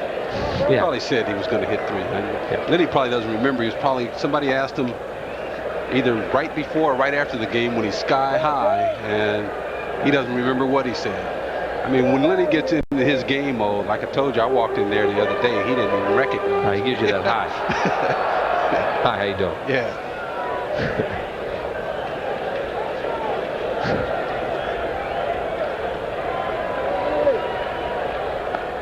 Nice block by Olson. What a fine catcher he is, and it's tough to catch Smoltz because he's going to throw those breaking balls in the dirt. You know, you'd really be surprised at some of the things you say in the heat of battle. Go back and read some of the old clippings. You'll see just how some of the dumb things you can say. Especially that group you guys had. Here's Lenny Dykstra, tied now for the league lead in doubles with Mark Grace and Dante Bichette. Been a red-hot hitter lately for the Colorado Rockies. 2 balls and a strike on Dykstra. They're not holding Rivera on at first. Ball 3. He is so patient. Lenny Dykstra has just come into his game in the last, say, 6 weeks, and that's what it is, taking a lot of pitches. Smoltz is up to 75 of them. He's a power pitcher, though, and you're going to throw a lot of pitches as a power pitcher. 3-1 to Dykstra with Rivera leading off first and Breen backing up. Now we'll see whether they run Rivera or not. I was watching part of the game on Channel 17, the TBS station last night, and just to hear what they say about the Phillies and get their perspective. And one thing they said about Lenny Dykstra was that he averages around 5 pitches per at bat, making the pitcher throw at least 5 pitches per at bat. And sure enough, here we are. They counted him last night too, and he did the same thing. So a good leadoff hitter that works the pitcher. There he goes again. Walks on a 3-2 pitch. Rivera was not running on the play. Smoltz with 4 walks back-to-back here in the 5th inning, and the Phillies have something going. And here comes Duncan. Now, you mentioned bunting last time, Gary. You have runners on first and second, a pitcher on second running, but Duncan's had so much trouble, he might just bunt. There is no question he'll be bunting. Dykstra with his 57th walk, his second of the game. He's been on base all 3 times in this ball game. Well, maybe he won't. No, but look at Duncan walking down to talk to Boa. Yeah, he's just going to make sure. Larry Boa just went through the signs. See, they tell you when you hit, if they don't want you to bunt, get them over. And a lot of times you can go and say, yeah, well, is it all right if I bunt? I think he knows the signs well enough to know if a bunt was on or not. Yep, that's that bunting pose right there. Rivera with a, yeah, he's not hiding it, is he? Oh. Foul ball as Smoltz comes inside with a fastball and knocks him down. Strike 1. Ooh. Well, what you want to do if you're a pitcher and the guy shows bunt that early is try and throw the ball high. Key to bunting is to get on top and have the angle of the bat pointing down so you can bunt the ball down. If you throw the ball high, it gets him to maybe bunt it in the air. So the right thing is to throw a high pitch, and he's been a little while, so you put the two together, and he's lucky to come away with the foul ball in that situation. Well, normally you wouldn't ask Duncan to bunt, especially with a pitcher at second base, but the way Smoltz has handled him, you see Fergosi's going to go with it here. And he fouls it off. Now, will he go with it 2 strikes? No, I don't think you do that with with a regular player. He'll probably throw a takeoff on here. I say you bunt it again. Okay.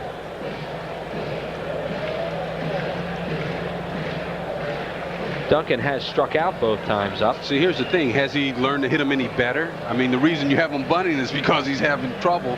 Now, after those 2 things, did he somehow pick up something?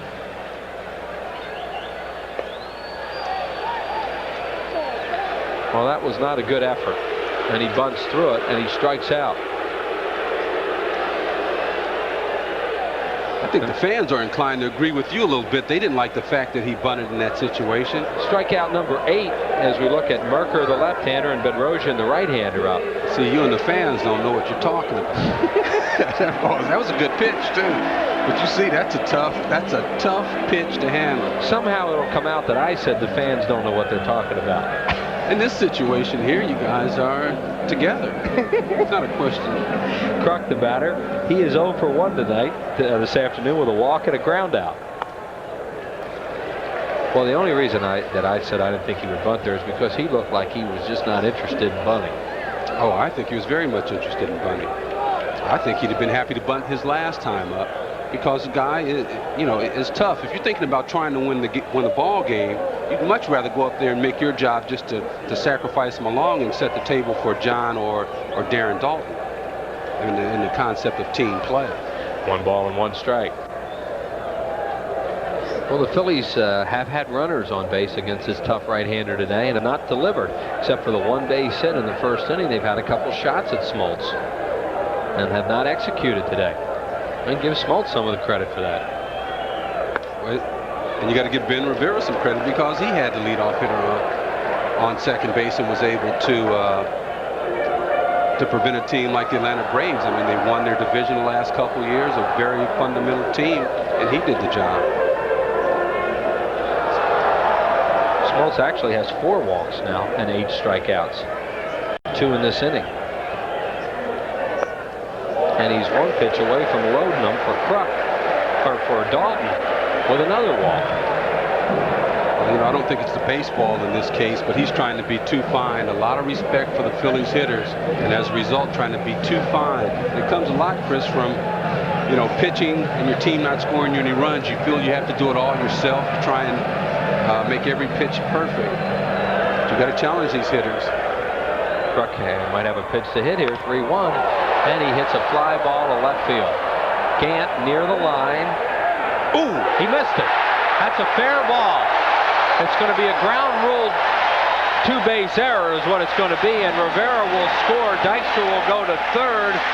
Kruk to second, and the Phillies lead it 2-0 on what will be a 2-base error on Gant, probably. I don't think so. That's got to be a base hit. In the sun? Oh, definitely. That's a definite base hit. And one thing you'll notice is that his glasses are down. And if the glass is down means you can see the ball in the sun, what happened?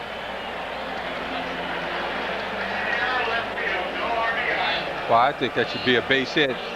They gave him an error and no RBI. Did it touch his glove? Yeah, it looked like it touched his glove. But when you're staring up there, the rays from the sun, the glow is enough that by the time the ball gets down, it's a spot. Well, the Phillies catch a big break there. And now a little meeting at the mound with Leo Mazzoni. They have a base open for Dalton, with Incaviglia waiting on deck, and the Phillies have a run in here as the ball is lost in the sun by Ron Gant and goes off his glove, then bounces into the stands for the ground rule 2-base error on Gant and no RBI for Kruk. And the Phillies get Rivera in the dugout and see if they walk Dalton. You'd think they would with that base open, and they will. They'll walk Dalton to load him. This will be walk number 5 issued by Smoltz. 3 of them in this inning. Phillies in this inning, the rally consists of 3 walks and an error. as Bobby Cox looks on.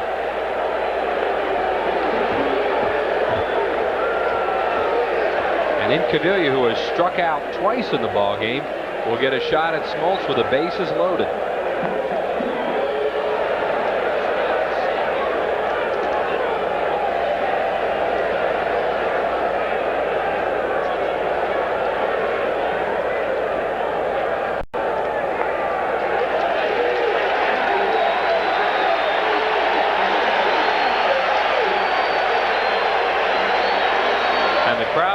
To Incaviglia.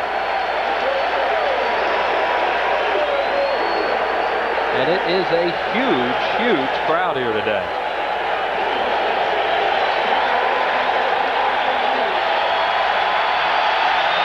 This at bat here for Incaviglia is going to come down to whether or not Smoltz can get his curveball over or not, because it's going to be tough. It's a tough pitch to hit. But if he gets behind, he's going to have to come in there with the fastball, so this should be a good confrontation. Oh, he threw a nasty breaking ball to him, and he got strike one on it. Incaviglia was going to take the breaking ball, and he figures that ball had to be outside. See, and the reason he's arguing because he recognized the importance of giving the pitcher the upper hand in this at bat. Exactly, just what you were talking about.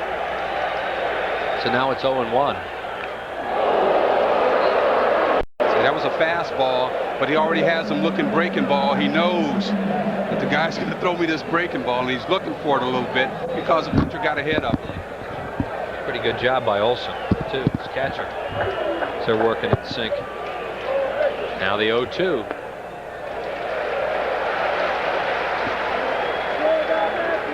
Phillies with a chance to break it open. They have a run in the inning. They lead it 2-0. They have had numerous scoring opportunities today.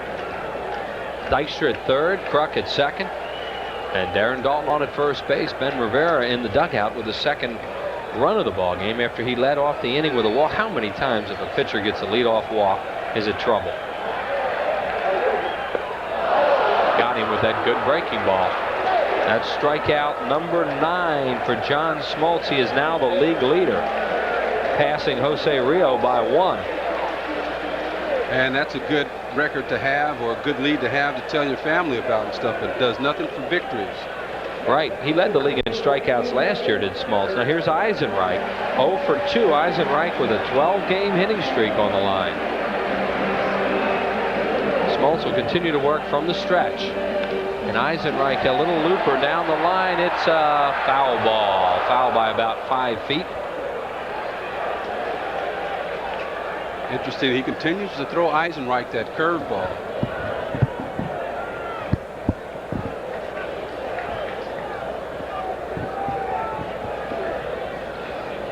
So John Smoltz trying to work out of this inning. A lot of it his own fault. But the big play in the inning is a drop fly ball out there by Gant that he lost in the sun and has allowed the Phillies to get on the board with a second run. We're in the bottom of the 5th inning. That was the first error of the ball game by either team. The Braves, the top defensive team percentage-wise in the league. No balls and a strike to Eisenreich. Line shot, but right at Blauser. Eisenreich hit it hard, but right at the shortstop. So the Phillies will get one unearned run out of it on no hits, 1 error, and they leave them loaded. 2-0 Phils. Here's that big at bat by John Kruk that Ron Gant missed a fly ball. Let's watch him go after this. You see him right there. He flips his glasses right now, but what he fails to do is to throw his glove up to block the sun. See, it's the glow that eventually will cause that ball to turn into a dot there and throw your timing off. You have to throw your glove up to block the sun out. He's looking directly in the sun. If you try it, folks, sunglasses, nothing will help you. Not for that long a period of time. No. And as you said, Gary, you could see him really fighting it there the last second or two, and that's when he lost it. Well, we know the end of the play, the inning before, when Deion Sanders came over and Gant didn't see the ball, and Deion ran him off. But that's a bad feeling right there. It's not as funny as... I don't think Smoltz would be too happy to see him laughing about it. Well, you know what they're talking about, the helpless feeling when you can't see that ball, and, you know, you almost want to. You know, you compound that, and everybody who's ever played baseball knows the feeling when you run on your heels and it starts moving, too. That ball starts bobbing up and down at the last minute. Yeah. You never know, that could happen, too. Here's Deion Sanders. When you're wearing those sunglasses, excuse me. And you know, when you start off, they're up. Then you flip them down. Now you go from light to shade. And you're not seeing the same ball. It's hard to judge the depth perception. He's pitched Sanders tough so far today with breaking balls early and then jammed him his last time up and got him out. And he's ahead of him 1 ball and 2 strikes. The Braves are at the top of their order. Deion Sanders, Jeff Blauser, and Terry Pendleton. There's Deion's football number. It's a breaking ball to shortstop where Duncan gobbles it up, throws him out, 1 away. Deion is 0 for 3. That'll bring up Blauser 1 for 2 with a base hit and a strikeout. Braves have out-hit the Phillies 4-3, but the Phils lead the game 2-0 here in the 6th inning.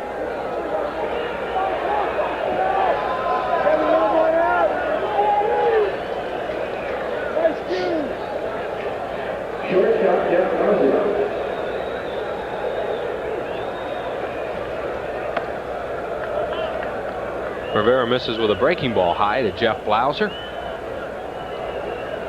I think Johnny Padres is probably getting through to Ben Rivera the importance of taking something off that first pitch so that you can get ahead in the count. I mean, I've seen pitches where he's just gone up there and tried more for location now than he is trying to just throw it by. There's Johnny. As we talked about, this Atlanta team is a fastball hitting club.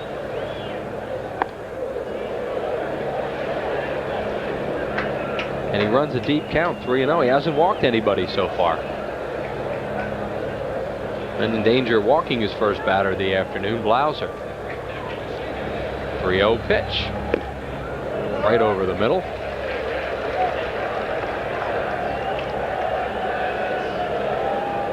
Ben Rivera coming off a 5-inning win against Florida his last time out, winning 7-3. Blauser with a line drive to left. That's twice that Rivera's run a 3-ball count on Blauser, and he's gotten a base hit off him. And the pitch is probably looks exactly like it's in the same location. A little above the knees, and a fastball right down the middle. Last time in the 4th inning when these two teamed up, Blauser got a base hit up the middle, then Pendleton followed with a single to center. Rivera struck out Justice and Gant to get out of trouble. Terry Pendleton hit a curveball his last time up for that base hit right past Rivera into center field. Also past a diving Morandini. He bunts it. Batiste on it quickly, throws on the run. Kruk can't hold on to the ball, and now Blauser will go to third. That is such a good play by Terry Pendleton right there. Here's the bunt. You see him just take off towards a pitcher and just get it down. He sees that the third baseman is back so far that he doesn't have to make it perfect. Just get it down, and he does. Batiste makes a strong play, but not in time. The throw gets away from Kruk a little bit. You see, just get it down right there with the third baseman back that far. He comes in, and he has to make a perfect play in order to get you, and Pendleton gets there about the same time as a baseball, but it takes a perfect play, and all he had to do in that situation was just get it down. Gave Batiste an error on that after the base hit was awarded. I don't know, I think Kruk might tell you he should have held on to that ball. But was scored an E5, single E5. Phillies play the infield at double play depth. 6 hits now for Atlanta, and here's Justice. It's a pop-up foul out of play. That was a fastball that time. Remember, we saw Ben Rivera throw his best pitch, a changeup to Justice in his last at bat. So we'll look for that pitch to come in the play somewhere this at bat. Justice, a fly ball hitter, not a guy you expect to ground into too many double plays. Philly set up for one as he hits a high pop fly. This ball is going to be in fair territory. It looks like, no, he can't quite get there. Ball kept drifting and finally drifted into the stands. And Eisenreich had trouble picking it up. He knew the direction it was in, and he ran in as fast as he could, but you know, it doesn't even matter which field you're in, Chris. The sun is so bright that you're catching a bit of the glare from that every time you look up in the sky. See David Justice's numbers over the last 3 years. Now, if you're pitching, it's probably why you have on those sunglasses. Yeah, it's bright up here too. You go after the strikeout right now, or do you waste a pitch? Well, I think you have to waste a pitch. You got to give the hitter a chance to help you out. Breaking ball in the dirt. He chased it, struck him out. That's what I mean. You give the batter a chance to chase something. That's the easiest thing that can happen. If he doesn't, well, then maybe you go for it on the next pitch. But this is the same pitch he struck him out on the last at bat. Curveball in the dirt. Second time he's gotten him with 2 men on base. This time even more important, though, because the runner is on third. And the other runner at first. So now there are 2 outs for Gant. Well, this is that same situation Incaviglia was in. Exactly. Where you want to throw the guy nothing but breaking balls, but you have to get ahead of him. And he does not get ahead of him with the breaking ball. Gant doesn't chase it. Ball 1. The on-deck batter is a tough left-handed hitter, Sid Bream, as Blauser's the runner at third and Pendleton's on at first. Now for Darren Dalton, how many pitches does he try and get that used to get that breaking ball over before he comes in with the fastball? Does he come in now, or does he try and throw another breaking ball? Comes inside with a fastball and misses 2-0. This is where he's dangerous. And there is Sid Bream, a lifetime 300 hitter against the Phillies. In his days with the Dodgers, Pirates, and now Braves.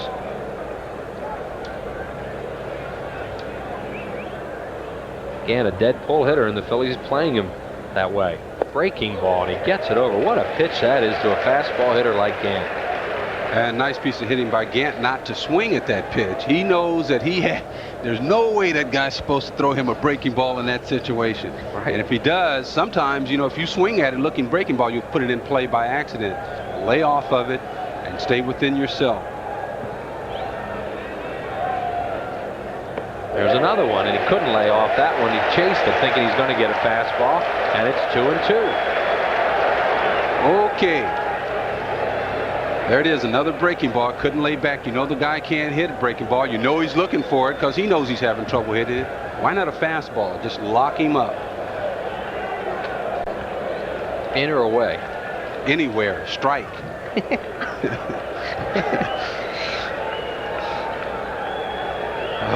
Dalton, I think, put down fastball away. We're on the same page. We're on the same page. There it is.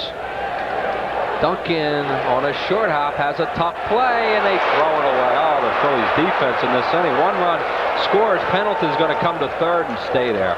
That's really a shame. He should be out of this inning. Well, the fastball was there. He got him to do exactly what he wanted him to do, ground ball. But what happened was Duncan, he comes in. Now watch him look at home plate. Can't get him there. Then tries to throw on the run, flipping it back across his body, and it's up the line. John Kruk tries to hold the bag, and the ball gets away from him. Well, it's obviously an error, and it will be on the shortstop. No RBI. So the Braves are on the board with an unearned run. Phillies got an unearned run in the 5th, and the Braves come back with 1 here. As Phillies have made 2 missed plays in this inning. Am I missing the outs again, or 2 outs? Yeah, there's been 2 outs. Yeah, I don't know why he looked home either, if that's what you mean. Exactly. And now Rivera made a really good pitch to Gant. Has to go after a very tough hitter in Bream, who has struck out at single and stolen a base. There's Joe Millette, who has been playing some shortstop. And who may get a chance to come in for defense later with Duncan having the hamstring problem, but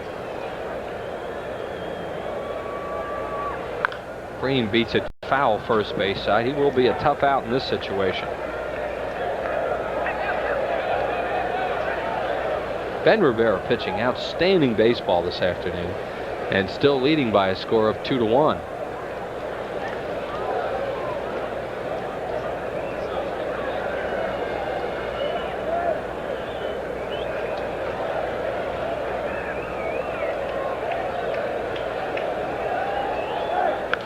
Popped up, foul, and it will go out of play.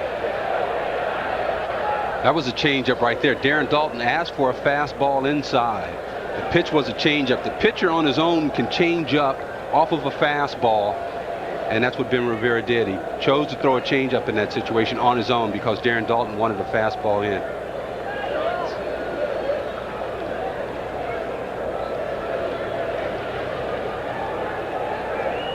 So the count is 1-2 now on Bream, with Pendleton at third and Gant on at first. Braves with a run in the inning.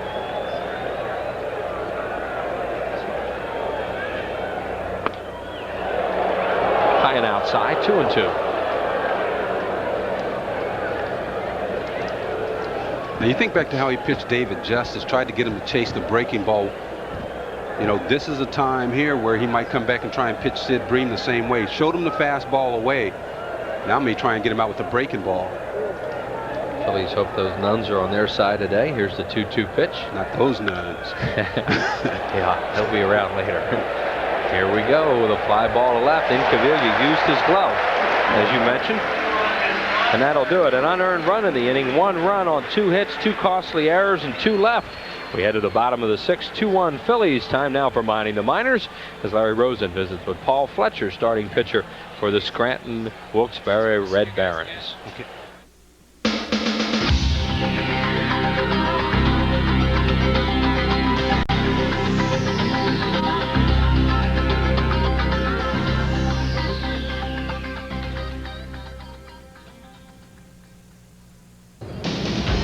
What a difference a new pitch can make.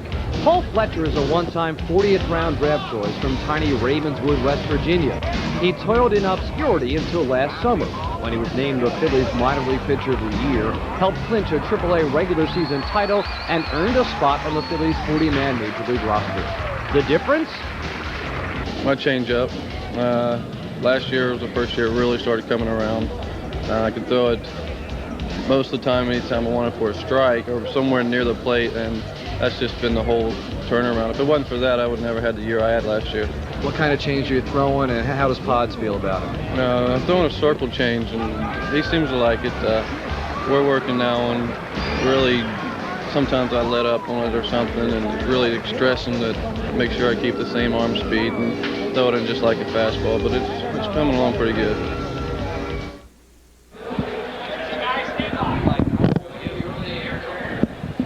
Well, the Phillies return. The West Coast clubs are coming to town.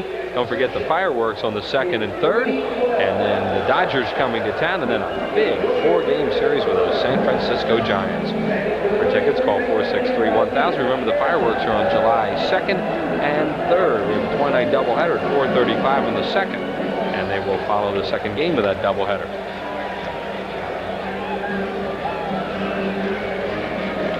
Phillies at the bottom of their batting order. Kim Batiste, the 7-hitter, Mickey Morandini in the 8-hole, and then the pitcher Ben Rivera. 2-1 Phils as Smoltz and Rivera pitching very well this afternoon. Oh, he rips a first ball fastball way foul. That ball's in the upper deck. Smoltz has to be shaking his head saying, here's a guy that's been sitting there looking for breaking balls. I throw him up and in fastball, and he still gets around on it. Got way around. Batiste has a base hit today in a 6-game hitting streak now. He's also struck out. Hung that breaking ball, but he popped it up. Playable Blauser. It's an adventure out there today, isn't it? A ball in the air. It is, and it's because the sun is as bright as it is. But you see Blauser on that. The first thing you do is throw that glove up, and it blocks the sun. And at that point, you don't need sunglasses anymore. You just create an angle for the ball to come out where, you know, it's not in the sun. Which is what Incaviglia did on the ball to left field. Right, this is a good example. See, he throws up his glove right away. Now he sees it's off to his left. That's where he decides to play it.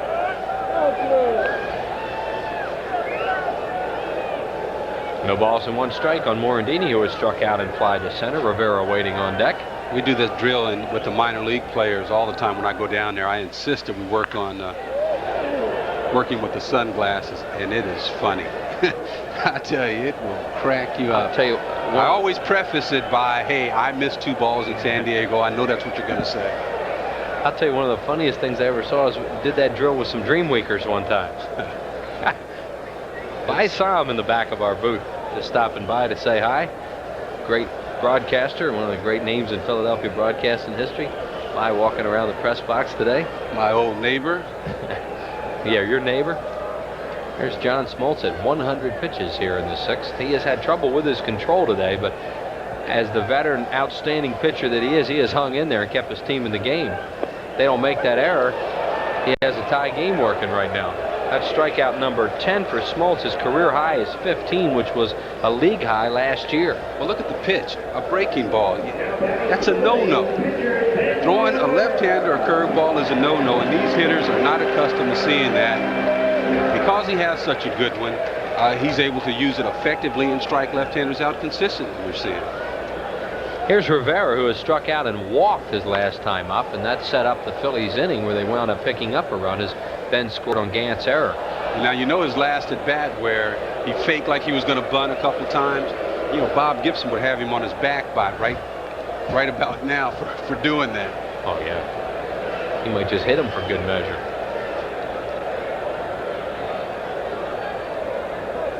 Well, he's ahead of Rivera. He's one pitch away from strikeout number 11. On deck is Dykstra. 2-1 ball game. We're in the 6th on a business person special. Number 2, 3 more to go this year, and they'll all be on Prism for you. Ooh. Oh, he hung a breaking ball up the middle. What a play by Lemke. Can he get Rivera? Yes. He got it. Ben can't believe it. The crowd can't believe it. 1-4-3 as Smoltz slowed that up. And Rivera's out at first base. Good job, Gary. We'll see you later on. That'll do it, and it's 2-1 Phils. This is $20,000. This is also $20,000. You'd take care of this, wouldn't you? You should take care of your car just as carefully. Bring it to Jiffy Lube, the only place with the experience of servicing 68 million cars.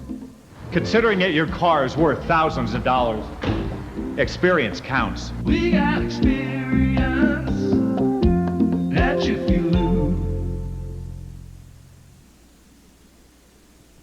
It's a round world, genuine and true. It keeps on spinning, man, you always come through. And you're giving it your best. Proud to be a bud. Budweiser. Proud to be a bud. Proud to be a bud. Ooh, yeah. Proud to be proud to be a bud. The first place Phillies, the best team in baseball, swinging, sliding, and hurling their way to the top.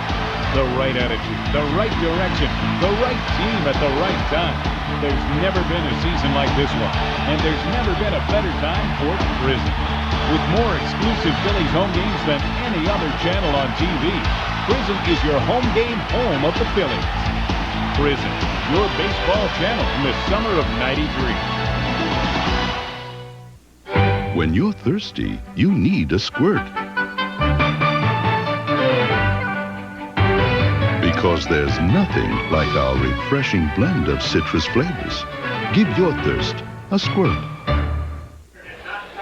Well, Phillies baseball day camps are coming up. Boys and girls 7 to 14 years of age, 12 great locations. Plus, you get to enjoy a day of fun at the vet. Call 215-642-8585. Make that call right away, 642-8585. They just changed that scoring decision as that ball was not touched by by John Smoltz. Just score at 4-3. Mariano Duncan must be having trouble with that hamstring because Joe Millette is now going to come in and play shortstop for the Phillies and bat second. Duncan has had a tough day at the plate and then was charged with an error last inning as the Braves scored their only run of the game so far. It's a 2-1 game. Jay Johnstone joins us here in the 7th inning. Oh, definitely he had a tough time on that grounder because he really had to break in about 15 or 20 feet, Chris, and then he had to throw it off balance. And when he did that, you could see he was really limping afterwards. And I'm sure that depicted on how he had something on the ball over to first base, just throw a little air into the Phillies dugout side, and consequently Braves ended up with a run because of it. Olsen to Millette just into the game on a big hop, throws him out, one away. McMichael, the right-hander, starting to warm up for Atlanta. Smoltz due to bat third in this inning. Lemke, the batter, and Damon Berryhill is moving into the on-deck circle. There's McMichael. It's a bat for Smoltz. Well, Lemke coming over from the left side, only a .249 hitter, much better hitter from the right side. Overall, as you see right there, .262 on the year. Seemed like Chris, Damon Berryhill ready to bat for Smoltz. That Ben Rivera settled down a little bit, has a little bit better command of his pitches than he did earlier in the game. He's pitched great this afternoon. As good as we've seen him throw all year for this long a period. I think in mixing up his pitches, fastball, breaking ball, changeup. And he's getting his breaking ball over also, which helps him strike out a lot of guys. Fouled away. He has struck out 7. His career high is 9. Smoltz apparently will be leaving this game with 10 strikeouts, giving him a total of 95 in the league lead.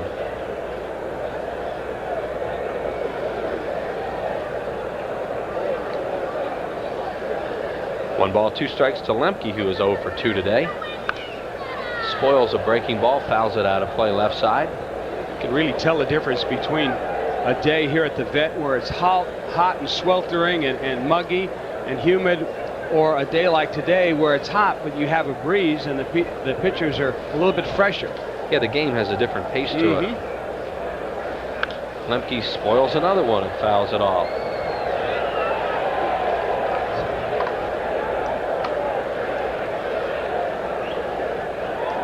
Phillies play Lemke almost as though batting left-handed. He was a right-handed pull hitter. Incaviglia in and over towards the line. Dykstra in towards left center. Jammed him. Tried to check his swing right back to Rivera. Fires to first. 2 down. What a good pitch by Big Ben. And Damon Berryhill is heading back to the dugout. Rivera went away from Lemke on the 3 previous pitches. Lemke kind of looking out over the plate, leaned in on that one, and Rivera right in on his fist. He had nowhere to go with that bat. He tried to check his swing, and an easy grounder back to Ben. Otis Nixon will be the pinch hitter, and this copyrighted telecast is presented by authority of the Phillies and is intended solely for the private non-commercial use of our audience and may not be reproduced or retransmitted in any form or otherwise used without the express written consent of the Phillies. John Smoltz will lead for Otis Nixon. So I guess that means Rich Little can't mimic you on the Tonight Show if he wants to do your voice. Is that what that means? Okay. Rich Little. Seen him a few times. He is really good. Yes, very good. It's amazing how he can come up with the different voices that he does over the years. I'll tell you who's good in this town is that guy Joe Conklin. Have you ever heard Yes, him? yes. He's really good. He has Harry and Whitey down. Really has them down. Here's Otis Nixon. Really enjoy him. Bunts it, but Batista's right on it, fires to first, and he got it. Nice play there by Kim Batista, who anticipated the bunt by Nixon and threw him out. 3 up and 3 down, no runs, no hits, no errors, and nobody left. New pitcher coming on for the Braves. Phil's lead at 2-1. Dodge Dakota Sport. One of America's best values. This one has a powerful Magnum V6, automatic, rear anti-lock brakes, cast aluminum wheels, special striping, and more. And after $500 cash back, this Dakota Sport can be yours for under $11,400, which is why one of America's favorite trucks. It's also one of America's best values. So see your nearest Dodge dealer today. Can Texaco System 3 gasolines help reduce an engine's filthy deposits? You know, it's no illusion. System 3 helps make filthy deposits... What are y'all doing now? Oh, disappear. where's my car? All it took was System 3, and now my Bronco takes off like my Thunderbird. System 3 really whipped those filthy deposits. Well, I love it when she talks like that. When it comes to performance, in cars both new and old, you can count on every grade of Texaco's System 3. Where's my car? The metal cylinder is secured and turned in a counterclockwise motion, causing the internal railing to rise and disengage. It's easy to make something as simple as opening a jar complex. The challenge is making the complex simple. But that's what we do at Bell Atlantic Mobile. We take cutting-edge technology and place it comfortably in your hands. Bell Atlantic Mobile. Advanced technology and people who make it mean something. Hello, I'm Dick Vermeil. How long does a good catnap last? About 20 minutes. If you sleep longer, you'll pass into a deeper sleep and feel tired, not refreshed. Well, there they are, our next 3 telecasts. They will all be on WPHL Friday, Saturday, Sunday. You can see right there as the Braves bring in a new pitcher on the mound, Greg McMichael, a right-hander, 6'3", 215, fastball, slider, palm ball. McMichael from Knoxville, Tennessee, last year was in Greenville and Richmond. pretty much really starting out. First year in organized ball, 1988 in Burlington. His palm ball is a very good pitch to left-hand batters as Dykstra now steps in. As we go to the bottom of the 7th inning, Phillies lead at 2-1. McMichael made the ball club out of spring training as a non-roster player, wore number 60 during spring training, and he's done a great job for Atlanta. And their bullpen has been very hot as Dykstra leads it off on another perfect day. 2 walks and a double for Lenny. Jay mentioned the palm ball, and he uses that very effectively to left-handed hitters who have only a 182 average against him. And his earned run average on the road is just 1.31. Wow. Greg McMichael. Dykstra runs up, fakes a bunt, takes it over for a strike. It'll be Dykstra and then Joe Millette now in the number 2 hole as Duncan had to leave the game. We imagine he re-injured that hamstring. And then John Kruk to bat. 2-1. Phillies lead it. We are in the 7th inning. John Smoltz gone now for McMichael. Ben Rivera all the way thus far. Lenny takes it inside. How about these numbers on the Atlanta bullpen? They're pretty good. They have not allowed an earned run since June 8th. That's 9 games, 22 1/3 innings, 8 walks and 19 punch-outs. This type of guy here will take a little bit of getting used to, Chris, because you can see he throws with kind of a 3/4 motion, and it's not a full throw. In other words, he brings it back, almost cocks it like a catcher. And he throws it from, like I said, 3/4. The ball has a tendency to a left-hander to sink away from him. Then you start leaning out over the plate, and he comes right at you with his palm ball. Sinker ball missed, and Dykstra walks again. Lenny Dykstra, 3 walks and a double in this game, and there can't be a better leadoff batter in this league right now than Lenny Dykstra. You know, you go through the notes that they give us, Chris, and you get to where it says Dykstra, and you look at how many hits on the year he's got. He's got 79, but you know what? You start adding those 57 walks to it. You know, walks as good as a base hit. I don't care how you get on first base, folks, as long as you get there. And with 79 hits and you couple those 57 walks, Dykstra's doing the best job in the National League in getting on as a leadoff batter. Millette will be up there to bunt, and he takes it low, ball 1. Phillies couldn't ask for more out of this. As they get Dykstra on with nobody out, and they could put Joe Millette, who's a good bunter, in a bunting situation as Larry Boa gives him the signs. And then they have Kruk and Dalton to follow. Looking for more as they lead by just a run. He bunts it. McMichael's going to go to second, makes a bad throw. There goes Dykstra to third. He had no shot at Lenny Dykstra and threw it away. Sacrifice, error on the pitcher, and the Phillies are in business. Well, inexperience is a key factor here. The young pitcher, McMichael, as you can see, gets to Millette's ball quickly, but then he throws it with his normal pitch, a 3/4 throw. The ball sinking away from the diving Lemke, and Dykstra very alertly gets over to third. That's just a very bad play by a young, inexperienced pitcher. You got to get the sure out on a fast base runner. I don't know if Olson helped him. He should have. We'll have to find that out after the game. Yeah, because he really didn't have a play. Now the Braves are going to play the infield in. They do not want to give up a run on a double play with nobody out. So you see the infielders all the way in to Kruk, and John is 0 for 2 with a walk. He hit the fly ball that Gant dropped his last time up.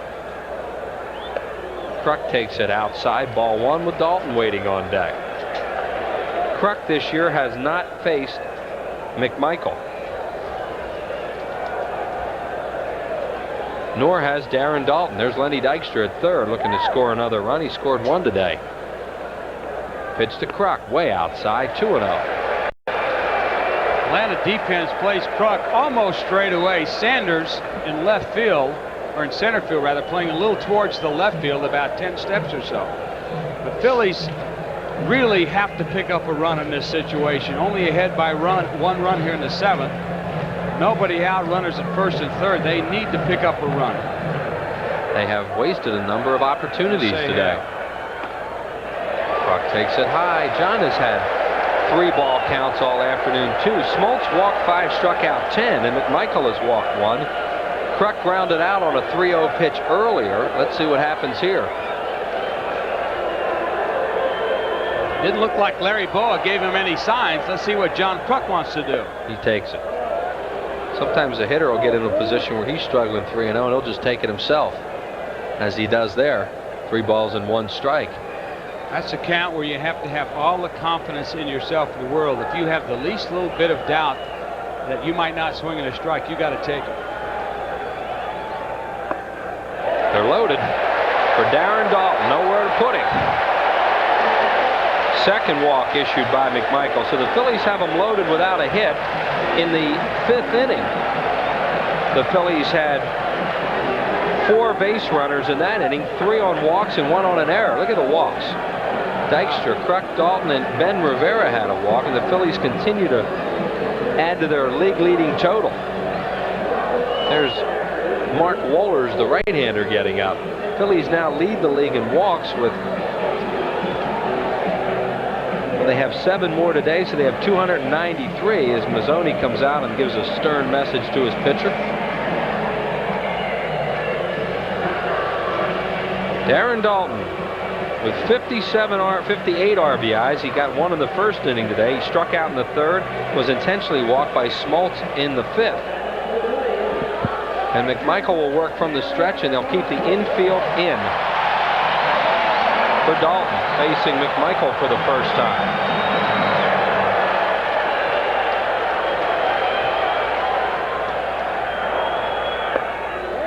Phillies in a position to torch that note that the Braves have in there about their bullpen. We'll see what happens. This is where, as a hitter with bases loaded, you know the pitcher has to throw strikes. You still have to be patient. You still have to get a pitch you can hit in a good part of the strike zone. Like that palm ball. It was an off-speed pitch, and he got it over. 1 ball and 1 strike to Dalton. Sometimes we've seen different clubs, Chris, where you get bases loaded. They've got nowhere to put the guy. Pitcher's struggling with his control. The batter comes up, swings at the very first pitch. Dalton in a great RBI position. Takes it outside, 2-1. Dykstra, the runner at 3rd. Joe Millette on at 2nd base, and Kruk at 1st. Nobody out in the 7th. And the Phillies with a 1-run lead at 2-1. The unique thing about hitting in this position is the deeper you get in the count, the more you put the pitcher in the hole, the better the odds of you getting a pitch down the middle of the plate. Base hit center field. Dykstra scores. Millette will be held at 3rd, and the Phillies lead it by a score of 3-1 on Darren Dalton's 59th run batted into the year. That's just what you're talking about. Yes, the deeper you can go in the count, you know you're going to get a pitch around the plate. You see that one? It was a sinking fastball up in the strike zone. He didn't want it there, but he wanted to throw a strike. I'm not sure whether Millette got a good jump on that as Bobby Cox slowly makes his way towards the pitcher's mound. But Dalton got the pitch, and he didn't try and pull it. He hammered it right up the middle. And they will make a change and bring Mark Wohlers, the hard-throwing right-hander, into the game. Greg McMichael is headed for the shower, and we'll be back right after these messages.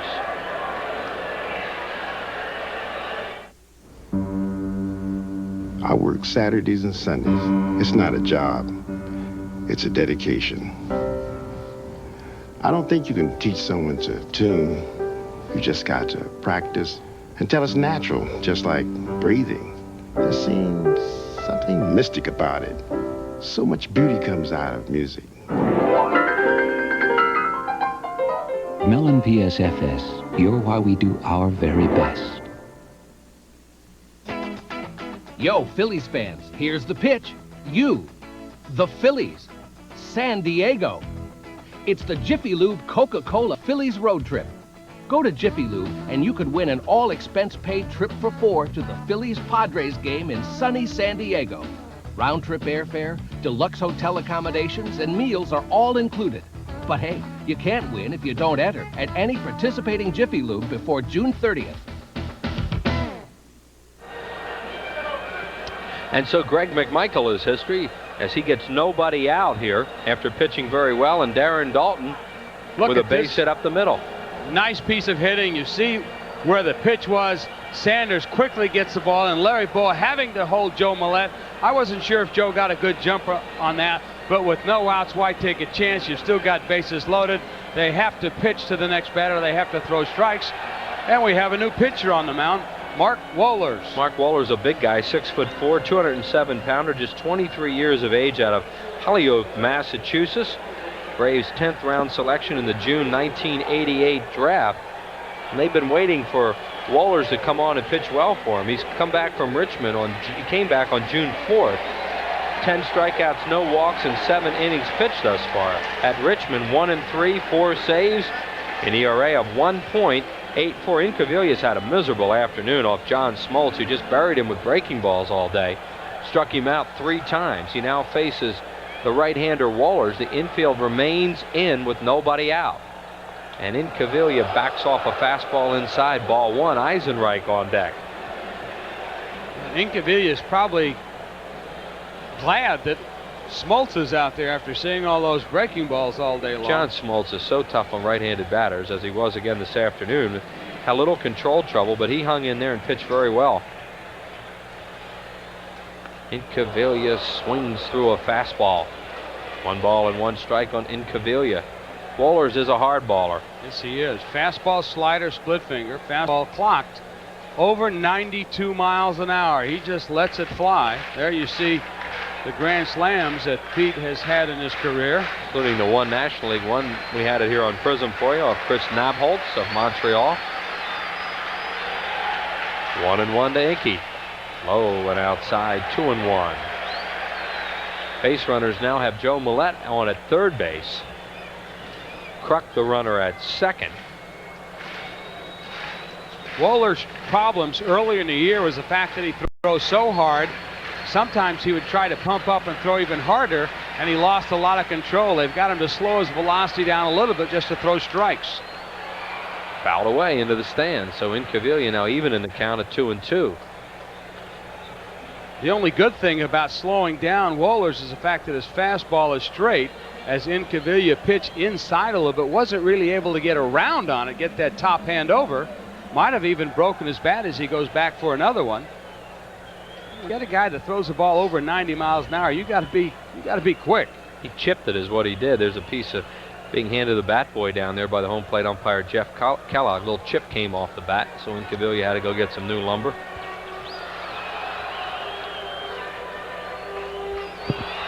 Stanton and Merker have been in this series. Stanton's the closer. Merker pitched last night. Those are the 2 left-handers for Bobby Cox in his bullpen. Neither are up at this time.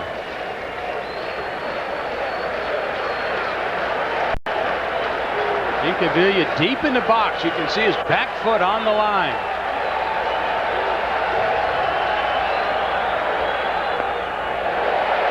And Wohlers has run out the string now. 3 balls and 2 strikes with nobody out and the bases loaded. Incaviglia with runners in scoring position. He has 47 runs batted in this year with 49 hits. I guess you could say this is power against power, huh? Well, you don't think he's going to get a slider, that's for sure. With a left-handed hitter, you never know in this game. I mean, nothing's a given. Even but if he does, it's going to be in the 80s, yeah. You know. If you're a hitter, I wouldn't think you'd get a breaking ball here. I got to think you'd be looking heater all the way here. 3 balls and 2 strikes to him. The pitch, walked in ball 4, and the Braves are killing themselves in this inning with walks.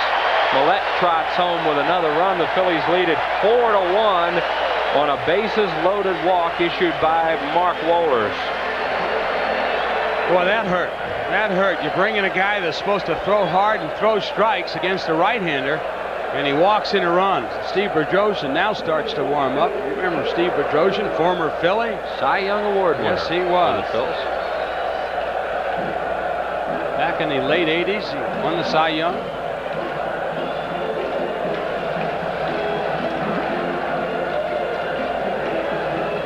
Jim Eisenreich with that hitting streak on the line. He has hit in 12 straight. He hit a shot with the bases loaded his last time up. The infield remains up, and he swings and misses. Bedrosian winning that Cy Young Award in 1987 in the closest battling ever. He won it by 2 points over Rick Sutcliffe. Had 40 saves. Boy, that is close. Just by 2 ballot votes. Wow. No balls and a strike to Eisenreich. Outside. Batiste waits on deck. Braves have had to play their infield up for a long time now. As we look at Batiste, they haven't wanted to play in double play depth and concede a run on a double play. But a bases loaded single by Dalton, a bases loaded walk to Incaviglia have given the Phils a couple more. Eisenreich has a chance to really break it open here. 2-1. Phillies only have 4 hits in the game. 4 runs, 4 hits, and 2 errors. The Braves with a run on 6 hits, and they have committed 2 errors. Both of them very costly. And Atlanta came into the game today leading the National League in fielding. They only have 43 errors on the year. Eisenreich, a base hit to center field. 1 run scored, waving Dalton around. The throw goes into third. 6-1 ball game in favor of the Phillies, and Eisenreich is hitting 13 straight. Well, Eisenreich just makes it so simple. His philosophy on hitting is look, see, hit, run. I mean, it can't be any simpler than that. Boa does a good job in sending Dalton. Sanders with not a very strong arm from center field, and Dalton, one of the better running catchers in baseball today. Boa had him going on the way, and Phillies quickly scored 2 more runs and are up in this game 6-1.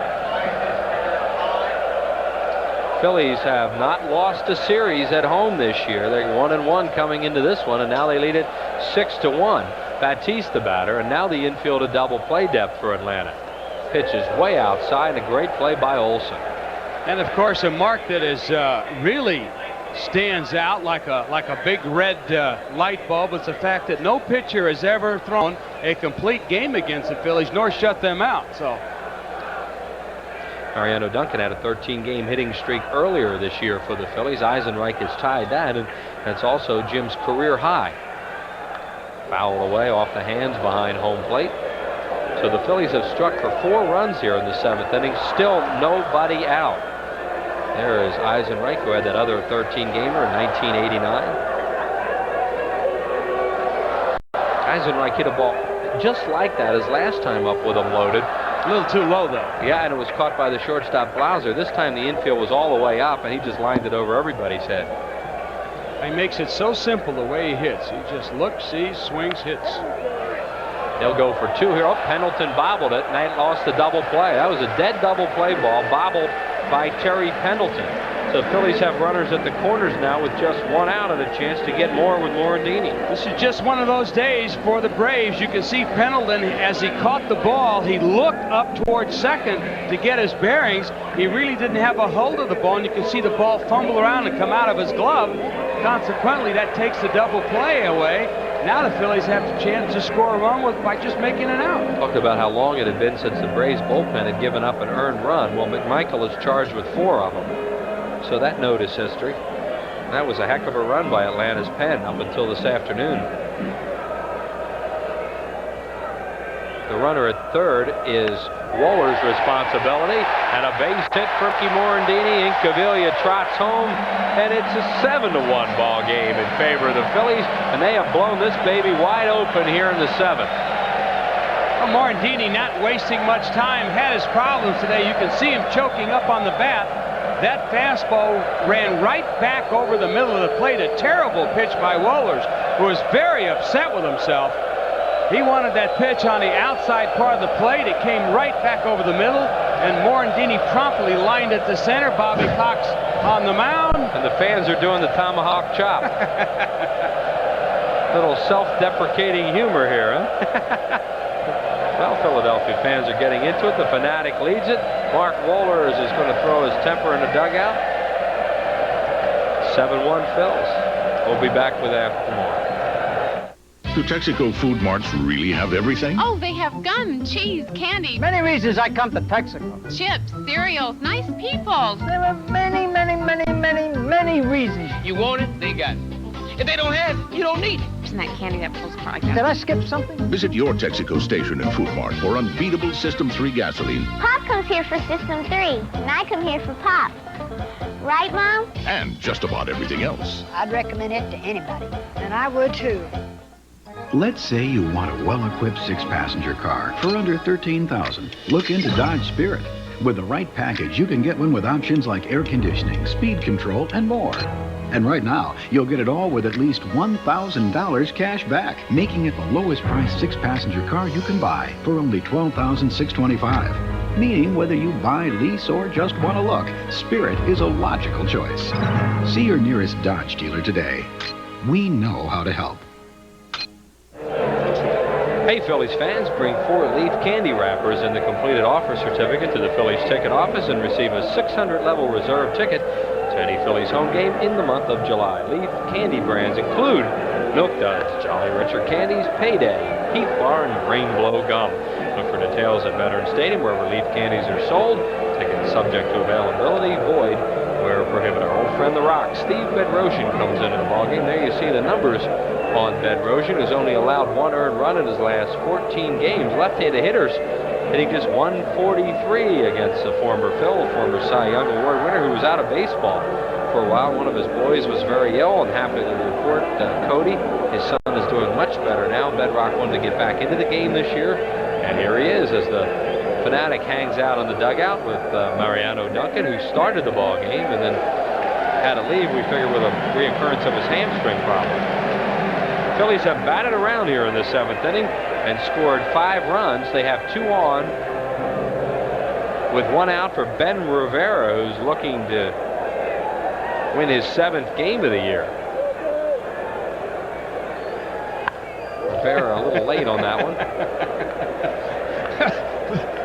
Big pin, a little overmatched for that fastball.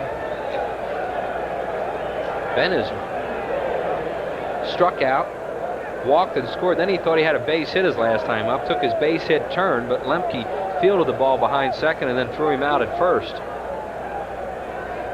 He ran a little down and out. There's a wild pitch. Boy, the Braves, who are the good defensive team, can't do anything right in this inning, and everything's working for the Phillies as the runners move up on the wild pitch by Bedrosian. Wow.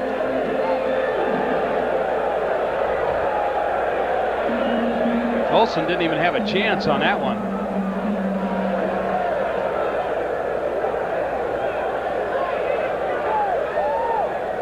And here they come in again. Boy, the Atlanta infielders have been in a lot this inning. 1 ball and 2 strikes now on Rivera, who gives Kellogg a little look. Don't do that, Ben. You got to go back out there. How about a quick hello to a longtime Philly fan, Marlon Myers.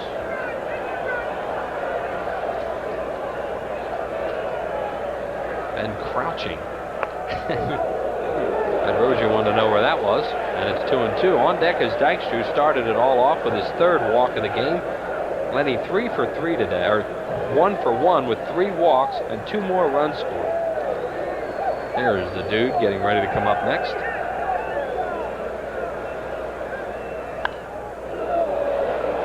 Off the press box and back into the crowd, and a great catch by a fan with a glove. Guy brought his glove and it worked. What is he happy?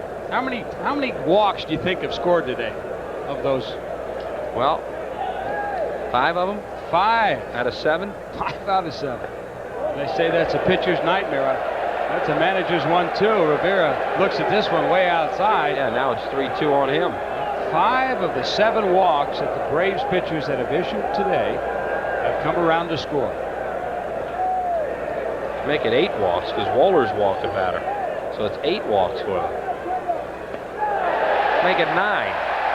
Boy, this is a nightmare for the Atlanta pitching staff, and Cleo Mazzoni and Bobby Cox, their manager, there they are standing there wondering like, whoa, where did it all go wrong today? Phillies have batted around, and Rivera has walked twice in this game, and they're loaded again.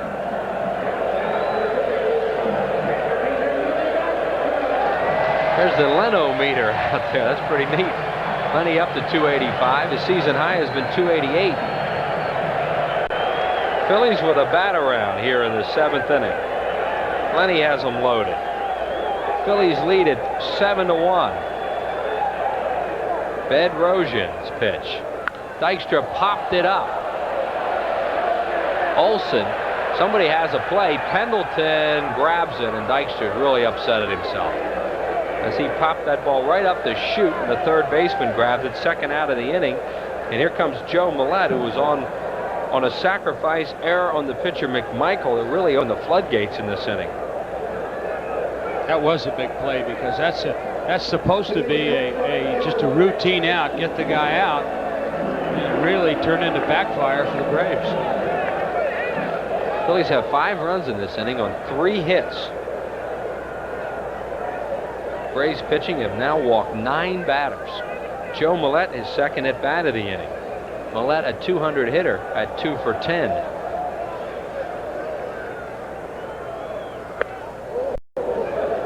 Bedrosian, good fastball, throws it by him. Bedrosian, one of the, as we look at Jay Howell, one of the few pitchers that wear his pants up where the old timers used to wear, that they show the color of the socks. That Rusty Staub look. Yeah. I said, you know why Rusty wore his pants that high? Because he didn't want to have to go down and try and hit that low ball. So he wanted the umpires to give him the break on the strike zone. That's what he told me. He said he used to wear his pants up around his knees so he could catch a couple of pitches.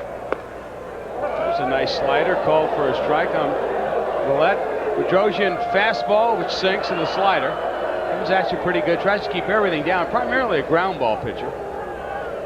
At one time, a tremendous high fastball power pitcher when he was with the Phillies. 1 ball, 2 strikes to Millette. It's outside. 2-2 to Joe. Batiste at third base. Morandini at second. Ben Rivera on at first. Phillies with 5 runs in the inning and now lead it 7-1. Sending their 11th man to the plate here in the 7th inning. And Millette fouls it back, stays alive.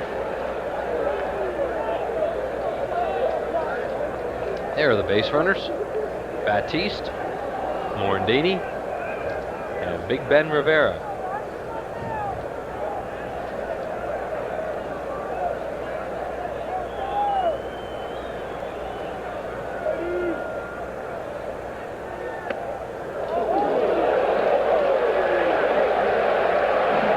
Here we go again, and for the first time, the runners will be off. Phillies have had the bases loaded a lot this inning.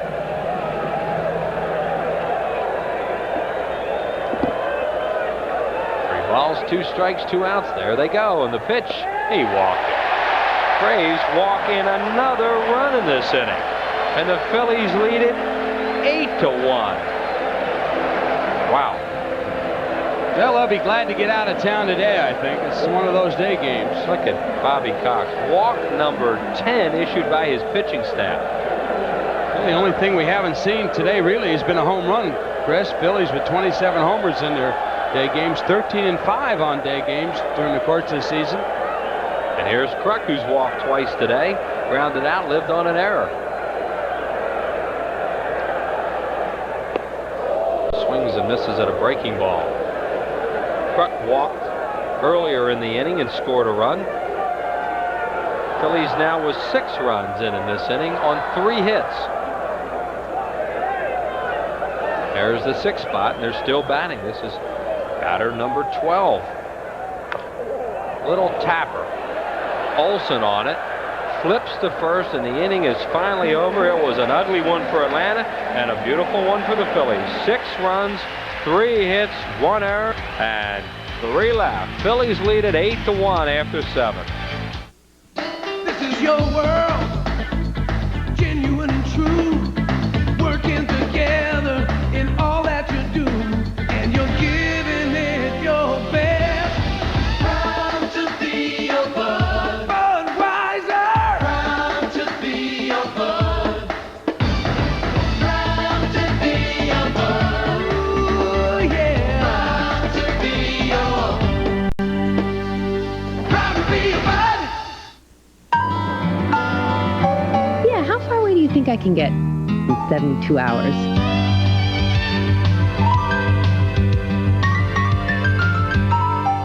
I wouldn't trust my car past the city limits. For the way you travel today more than ever, the Smart Money is on budget. Plan a great getaway by giving Budget a call. You'll get great rates on great cars. The Smart Money is on budget. Nipper and Chipper show us what the RCA home theater with SRS sound looks like. Now they show us what it feels like. Looks like, feels like. Looks like, feels like.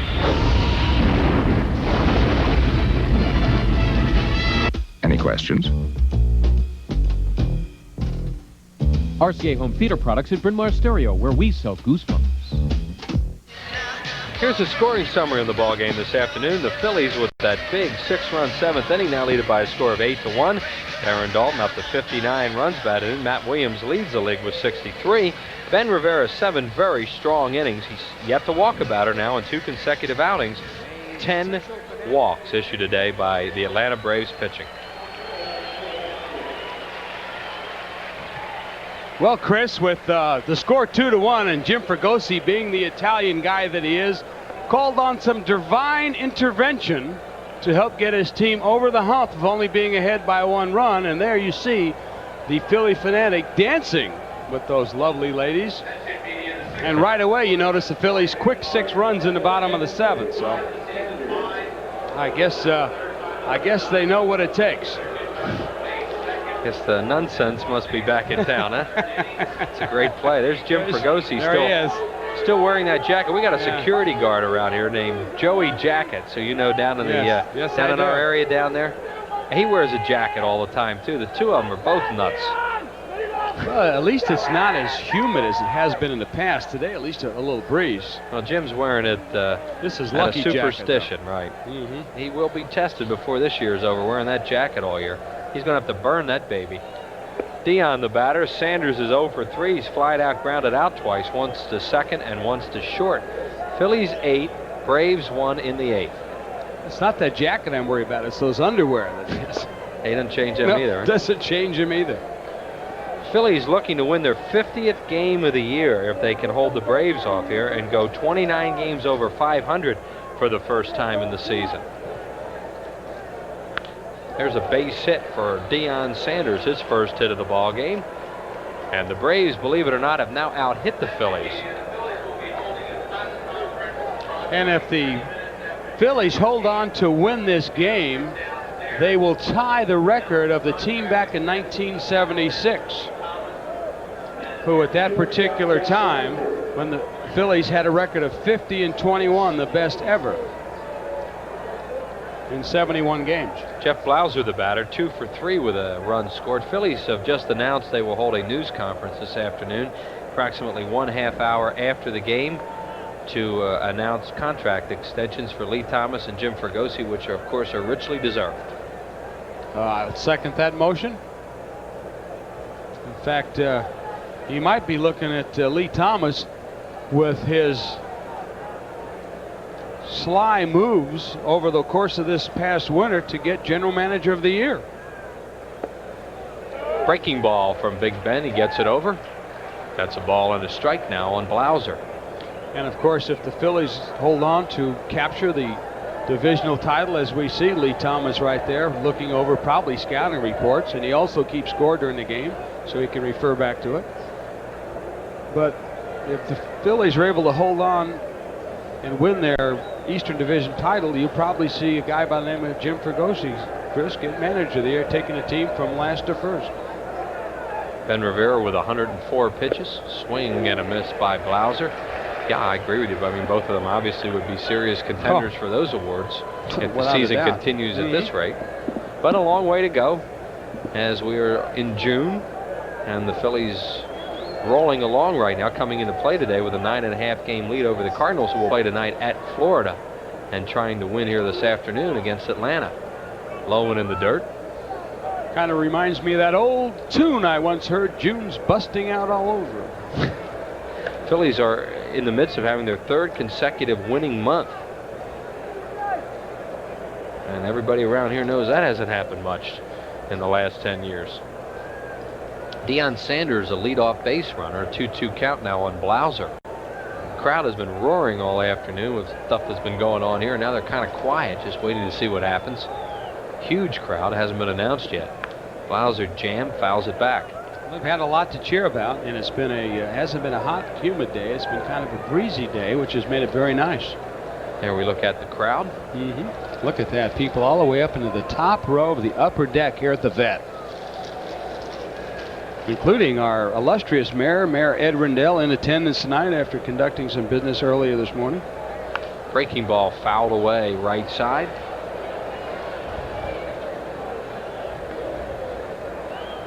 And as you mentioned too, Chris, earlier, he is happy as a kid in a toy store with almost the completion of that new convention center. Raring to go. He's all excited about it. Yeah, well, that's been a big step for the city for a long time, and it's close now.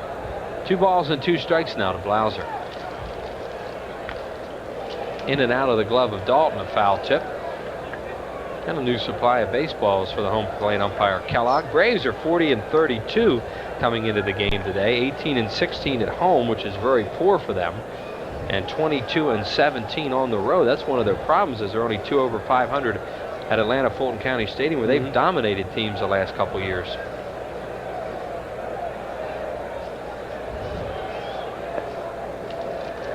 Outside. And Rivera's run a 3-ball count for the 3rd time today on Blauser. The other 2 times he did it, Blauser got base hits on him. Nobody up in the Phillies bullpen as of yet. Rivera has a 7-run lead here in the 8th inning, but there's nobody out. Well, the one good thing is he's making him hit the ball. Rivera's had a problem earlier in the year with walks. Today he's pitched very well. Hasn't walked anybody yet. Fly ball right field. Eisenreich says he has it. He runs it down, 1 away. Good play by Eisenreich. He seems like every time he has a chance to catch a ball, he's going to get it. Well, tonight on Prism, here's a funny movie called Hot Shots. If you've seen the summer hit Hot Shots Part 2 in the theater, then stay home tonight to see where the adventure began in the original sequel-spawning comedy hit Hot Shots. Charlie Sheen and Lloyd Bridges star. Tonight at 8 o'clock on Prism, the only place to be for the summer of '93. You got to see Lloyd Bridges in that movie. Oh, He is I'm really going funny. home to watch that one. I'm going to order my Muggsy's cheesesteaks and right to the room. Dykstra, a long run to deep center field, runs down Pendleton's fly ball, 2 down. Ben Rivera looks like he's in one of those here it is, hit it modes, which is the way to go right now with a big lead. Of course, when you got a 7-run lead, you don't want to see any walks. You don't want to go deep in the count, make him hit the ball. He went 3-2 on Blauser, but he made him hit it. When you make him hit it, you got 8 teammates out there that are willing to help get it out. And Dykstra did a nice job on looking and finding the fence and center as he picked up the ball. It's very bright today. We've seen the outfielders have a little problem with the high fly balls. A lot of guys using glasses today. David Justice, the batter. That's a foul tip. Boy, Deion he is. Sanders will have to come back. He has struggled in key His spots timing today. is way off. 2 strikeouts Rivera's gotten on him, both times with men on base, 2 men on base, in fact, on breaking balls in the dirt. And there he really didn't want to swing at that pitch. He tried to check and the ball hit his bat. I mean, and that's not anywhere near the strike zone, especially for this guy. Saw Kruk playing off Sanders at first, taking the hole away, with the Phillies having a big lead and a pull hitter like Justice up. They play him to pull in the infield and the other way in the outfield. Morandini's about 10 feet behind the line at second. In shallow right field for Justice. Breaking ball inside. 2 balls and a strike on Dave. For the Braves to really be a serious contender to the Giants, because the Giants have showed no signs of faltering. Justice and Sanders both have to start hitting. They have good pitching. Their defense is doing a good job, but they need to get some more offensive attack, and these 2 guys have to start. Fouled that off his foot. The Giants right now out in California, their people have to be going to lunch right now thinking, oh, this is good. Yeah. We got a chance to pick up a full game tonight. They presently lead Atlanta by 7.5 games at game time. 8 in the loss column, maybe 9 by the time this is over. The Dodgers are 9.5 out. Also 8 in the loss column to the Giants. The Dodgers have bounced back a long way. Oh, they looked awful when we saw them early in the year. Then they had that long winning streak. Right. Like 10 in a row. 11. It's 11. Mike Piazza, they had 11-game winning streak, but Mike Piazza, the kid from Norristown, has really brought them along. He has done a great job. Yes, he has. His father, Vince, kind of has mixed feelings, I guess, when the Phillies come. When the Dodgers come back here and play the Phillies. There goes Sanders, and the ball is fouled as he's running on the 3-2 count with 2 outs. Ben Rivera pitching into the 8th inning. How about the Mets? They hired Joe McIlvaine today. They did hire him? They hired Joe McIlvaine today. That's what I heard. And he'll be back at the helm. Dallas Green made it very explicit and clear to the people he did not want the front office job, and so McIlvaine will be back at the helm, guiding the Mets, hopefully, to better tidings. There is the first walk issued by Ben Rivera in his last 2 starts as he walks Justice on a 3-2 pitch. Ben has 7 strikeouts, and now the bullpen starts to stir. Ben's longest outing of the year was 8+ innings in a win over Cincinnati on the 2nd of this month. That was a game where he struck out a season high and career high 9. Here comes Johnny Padres out to the mound to have a talk with him. We now hear the attendance. What a job Padres has done. Wow, 57,903, the 3rd largest crowd at the Vet this season. Opening day, and of course Sunday. Sunday's crowd 58,058. What do you think the maximum people you could put in this stadium? 62, 63? Phillies are lucky enough to get to the LCS. We'll find out, because they'll squeeze them in every little spot. I would guess if without a comp, and there are roughly, what, 2,000 comps today sometimes, you know, on big games like this, they probably could get close to 63. Yeah, there used to be a lot more seats in here, but they added the extra scoreboards up high in the outfield. Right. And of course the new skyboxes along the top took away some seats here. So if they fill every skybox, every super box. There's David West and Larry Anderson starting to throw. We could see 63,000 people. Batiste gets a tough short hop and makes the play to second. Batiste has really played well at third base. Yes.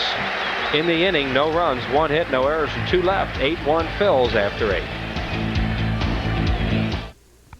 We know how to help you save on the truck you want during Dodge Truck Month. Take this roomy Dodge Dakota Club Cab. You can get $500 cash back, plus over $2,600 worth of equipment like air, stereo cassette, speed control, and cast aluminum wheels at no extra charge.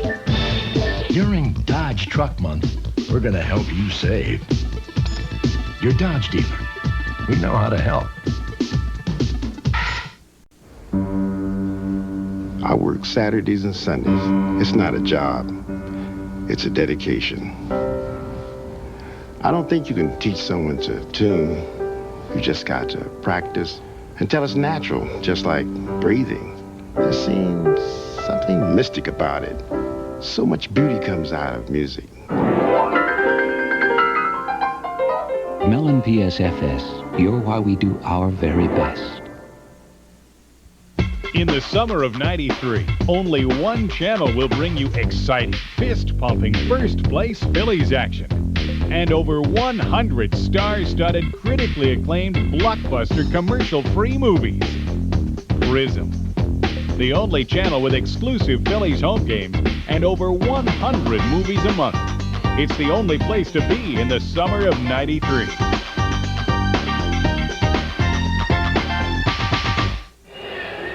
Phillies Dream Week time again. Your chance to have a great time with the pros in February in Clearwater, Florida. They have 2 weeks, but guess what? The first week is already sold out. So don't miss out on the second week. They put you up in a beautiful hotel on the beach. All you have to do is call that phone number right there on your screen. Norm Amster and Kenny Bick waiting with bated breath by the phone. Last year we had a ball at Lazinski, Taylor, Ticovey, Boa, Hebner, Wheeler. I mean, all kinds of people down there having a great time. But it is a lot of fun, folks. So if you get a chance and you want something really exciting to do, come on down to Dream Week with us, because it's just a great time, a lot of fun, and besides, you can get the heck out of the snow here in February. Bill Pecota will play third base now for the Braves. Rafael Belliar, the veteran, moves in to play shortstop, and on the mound another veteran, right-hander Jay Howell. There you see the numbers on the right-hander with a good curveball. Philly saw a lot of him when he was with Los Angeles. Big curveball. Pitcher number 5 used by Bobby Cox, John Smoltz, Greg McMichael, Mark Wohler, Steve Bedrosian, and now to Jay Howell. Darren Dalton is 2 for 3 today with a couple of runs batted in, numbers 58 and 59. He will lead off here in the 8th inning. Phillies lead the game 8-1. David West is continuing to throw in the Phillies bullpen. That could be it for Ben Rivera after 8 innings. Phillies have an off day tomorrow. Fregosi may be wanting to get an inning of work for West. Dalton with a drive to deep left center. Back goes Gant at the wall, and he grabs it right at the wall in front of the Giants logo. One away. The wind really took that ball. Looked like it pushed it. Yes, it pushed it. Actually, it pushed it in, because we see the flags as Dalton really has a hefty swing, but we look at the flags in left field. They're blowing towards right field, right center. And that ball was held up, as you can see, the left fielder Gant making the play. Look at the flag. That flag is blown directly in across the field to right field, and any ball up in the air is going to be held up, and Dalton's was. Beating Cavilla, the batter. Cavilla takes a breaking ball inside. I think he struck out his first 3 times up against Smoltz, who struck out 10, and then walked with the bases loaded off Wohlers in the 7th and got an RBI, number 48. Over for a strike. On deck is Eisenreich, and Jim has extended his hitting streak to 13. 8-6-2 Phils, 1-7-2 Atlanta in the 8th inning.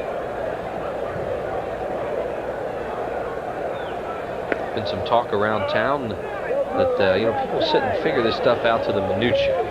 Well, the Phillies are playing this against the Giants, and this against the Expos, and this against the Braves, and they're good teams, so that means the Phillies aren't that good, and they won't win any playoffs if they get it. All this stuff. So now maybe they have a chance to win 2 out of 3 from the Braves and quiet some of that down for a while. It's all really. Well, let's just say I'd rather be 50-50 against those teams with a 10.5 game lead than playing better against those teams and be 1 game or 2 games out. It really doesn't matter. You try to win your division, and then you see who you're going to play. Cavilla beats it foul third base side. It's just a little bit overreacting.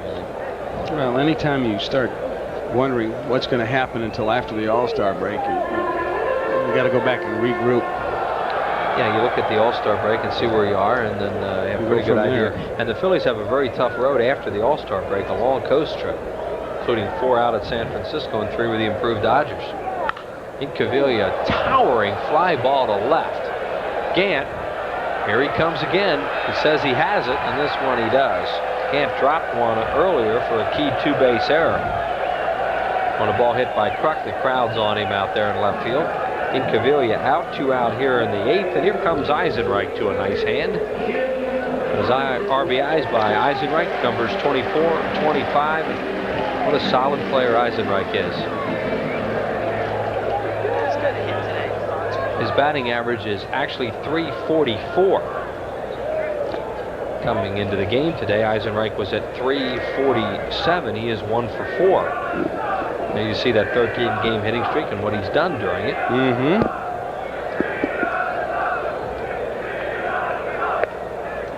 Kim Batiste is on deck, and he has extended his hitting streak to a modest 6. Doing a good job filling in for Hollins. Phillies looking forward to getting him back, but it'll still be a good while.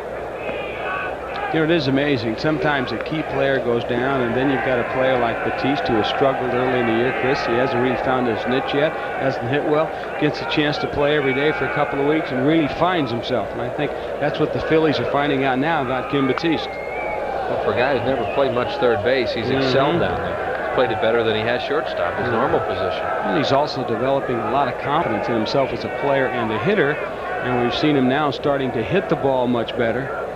And you're going to see a much improved Kim Batiste after Dave Hollins comes back. And, of course, that gives Jim Fregosi another tool, another body off the bench.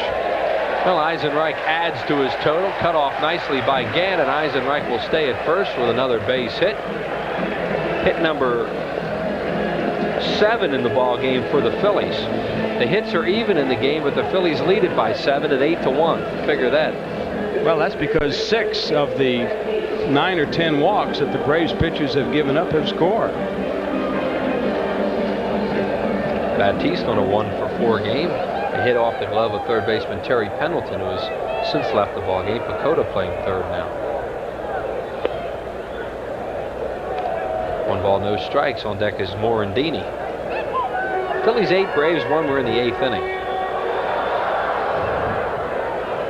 57,903 tickets sold for this one today.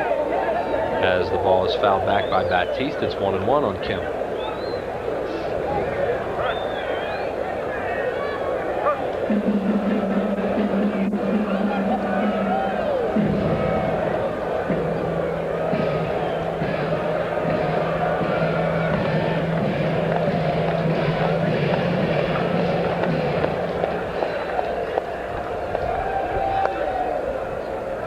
You see how Jay Howell uses his curveball. He likes to start out batters early with a fastball and then primarily rely on that curveball. That's his best pitch. It's a big breaking curveball.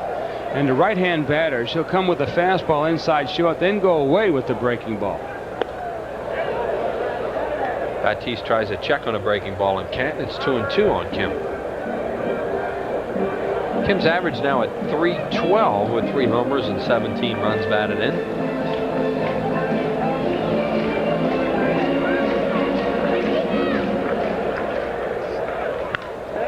Hung a breaking ball there, and he hit it hard. They'll go to second, Pacoda to Lemke, and that's the final out of the 8th inning. No runs a hit, no errors, and 1 left. We're heading to the 9th. Phil's ahead, 8-1. Okay, panel. How can you recognize the genuine Yellow Pages? It has a yellow cover. Good. It says a Bell of Pennsylvania on the front? Right. It has more choices inside. Yes! That's how you tell the genuine article from mere imitators. Thank you, gentlemen. Thank you. The genuine Bell of Pennsylvania Yellow Pages. 9 out of 10 use it. No other book can match it. A Bell Atlantic Company. The Phillies take on the West in 7 big games. First, 3 with the Dodgers, Monday, July 5th, Tuesday, July 6th, and Wednesday, July 7th, all at 7:35. Followed by 4 against the Giants with Bonds, Clark, and Williams. Thursday, July 8th, and Friday, July 9th at 7:35. Saturday, July 10th at 3 o'clock. And then all kids 14 and under get a free batting practice jersey Sunday, July 11th at 1:35. Call 463-1000. You followed him from the first day he signed with the team. You know he's not perfect, but on certain days in his life, he has been. The night he poured in 63 points, the time he crushed 3 home runs in the World Series, the day he found Dwight Clark in the end zone. And you wish at some point, at some moment in your life, you could be that perfect too. And that's why you cheer for him. That's why you believe in heroes. Well, not a whole lot of activity going on in Major League Baseball. Up at Shea Stadium, New York, Larry Walker just hit a 2-run home run, his 8th of the year, and the Mets go ahead of the Expos go ahead of the Mets 4-2. Jay told you that Joe McElvain's the new GM. There you see all the games later on today in the National League. And 1 game underway in the American League. Frank Thomas, his 14th of the year, a 2-run homer. The White Sox lead Texas 5-1. That game in the 4th. Rest of the AL action all under the lights. The new pitcher for the Phillies will be the left-hander David West. West has done a terrific job for the Phillies this year. An off-season pickup for Mike Hartley out of Minnesota. There are the numbers on West. Look at his strikeouts and innings pitched. 40 strikeouts in 35 innings. This will be Brian Hunter. Brian Hunter will come out and bat for Sid Bream. Hunter, a right-handed batter. Baptiste, another good play as he charges it, fires to first, got Hunter on 1 pitch here in the 9th inning. Usually when you're down by 7, you take a strike, but maybe they do things a little different sometimes. That pitch didn't look like it was really a very good pitch to hit, a high fastball. And Greg Olson, the batter, the catcher's 0 for 3. Popped up, struck out, ground. Ben Rivera, 8 innings, 7 hits, 1 unearned run, a walk, and 7 strikeouts. There's the big guy from the Dominican, as Mariano Duncan likes to call him, my homeboy. And Ben, a super personality on this ball club, on his way to winning his 7th game and going 2-0 lifetime against Atlanta, his former club, in 4 outings. Fouled away. Hung in there when the game was close. He had a couple of tough jams he had to get out of. He did it, and then the Phillies broke it open in the 7th inning for him. Well, thanks to manager Jim Fregosi for bringing that divine intervention in to dance on the Phillies dugout. Cast of nonsense here a little earlier. You knew they were from nonsense when you looked down and saw them drinking beers and those habits. I didn't think that looked a little strange. I didn't think they were from St. Anastasia's or something. Fouled out of play down the left field line. Well, you know the new order. Not that new. Oh, okay. Well, I know they're trying to change things. Being Catholic and all, I've attended the church several times, and they tried to make some changes recently. 2 balls and 2 strikes now on Olson with Lemke waiting on deck. Phillies trying to get this one in the win column. If they do, and it appears they're on their way to that, they will be 50-21. 50 wins already for them, and 29 games over 500, as that fan has a souvenir. Their high water mark of the season. Base hit center field for Olson, as Lenny Dykstra picks it up. Former New York Met farmhand getting a base hit off another New York Met farmhand. And it's played by a New York Met guy, Lenny Dykstra. Speaking of the Mets, if you're Anthony Young and you're 0-23, when do you say it's time to change? It's up to the manager, huh? I mean, but you know, after when you get to be 0-23, you gotta, the funny farm's gotta be not too far away. I mean, you gotta, you're looking over your shoulder a lot. You're concerned about it. The poor kid thinks about it. But when you're 0-23, it's time to do something different. Lemke hits it towards left center, a long run in Cavilla. He won't get there. It'll bounce off the wall. Olson coming to third, and Jimmy Williams will hold him. So the Braves have a little 2-out rally now, and Francisco Cabrera will come out and bat for Howell on the double by Lemke. Here comes Cabrera. Lemke got a pitch that was about knee-high on the inside part of the plate. West wanted that pitch a little bit further inside, didn't quite get it there. But if all these guys could throw the ball exactly where they wanted all the time, they'd have to form another league. Here's Cabrera, hit a home run in the upper deck last night off Danny Jackson. Cabrera at 4 for 22 as a pinch hitter with a run batted in. Fan favorite of the Atlanta Braves, obviously, for that big hit he got last year in the playoffs and won it for him in the 9th inning. By the way, our next Prism telecast, Phils will be back for that make-up doubleheader against the San Diego Padres. We'll be on at 6:30, joining the first game in progress. The doubleheader begins at 4:35, so you might want to mark that down. 6:30, we will join that game in progress, and then bring you bonus coverage, of course, of the whole second game. That will be on Friday, July the 2nd, Phillies and San Diego. Can't wait. Fireworks afterwards? Yeah. But tonight, though, Batman. Ooh, I'm going right back. Right back to the room. It's one of the toughest jobs, I think. A pitcher comes in this kind of game, there's really very little adrenaline. You have a 7-run lead, no save. Well, the one thing you have to be concerned at is you have to have your concentration level up, because you don't want to give up any runs, get your ERA up there. So I'm sure that's on his mind too. There's nothing wrong with walking this guy, because now you set up the double play. They're loaded. Second walk issued by Phillies pitching as Larry Anderson gets ready. And here comes Deion Sanders, and Johnny Padres will go out and have a talk with David West. This guy, Deion Sanders, might be a little tough to double up. At least you got a force now on every base. Johnny Padres, probably one of the more underrated pitching coaches. People might, they talk about different people and what a job he's done with this staff.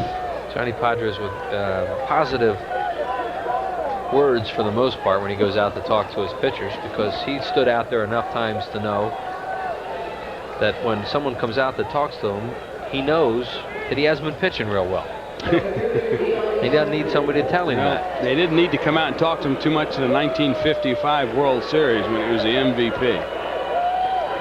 And here is Sanders, 1 for 4 today. Got a base hit off Rivera last inning. Bases are loaded with 1 out in the 9th inning. And the Phillies lead at 8-1. The Braves have out hit them 9-7. And West misses with a breaking ball. Belliard is on deck. He replaced Blauser. And Pacoda is after that. He replaced Pendleton. Look out. West smokes Deion Sanders in the back, and he's all over the place. That's 8-2 as a run is forced in. Crowd cheers. They like that. West wanted the ball inside, obviously. Got a little bit too in. Sanders kind of doing a little two-step. You can see Deion. He had lifted that front foot, was looking for something out over the plate, and that ball's coming right at your coconut. Your eyes get a little bigger all of a sudden. Here comes Fregosi. He's going to go to Larry Anderson. As David West comes in and tries to mop up and finish this one off and can't get it done. And West, who has pitched so well all year, will be leaving this game.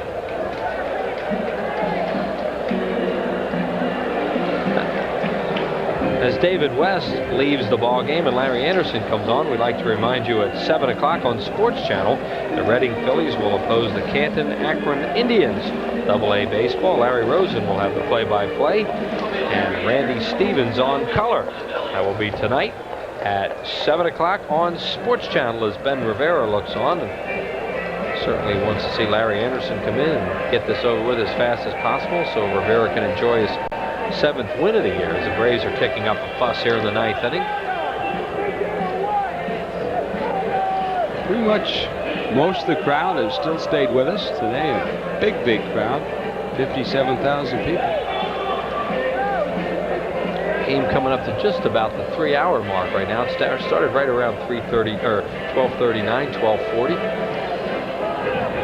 Here's Larry Anderson, the veteran right-hander. There's the time of day.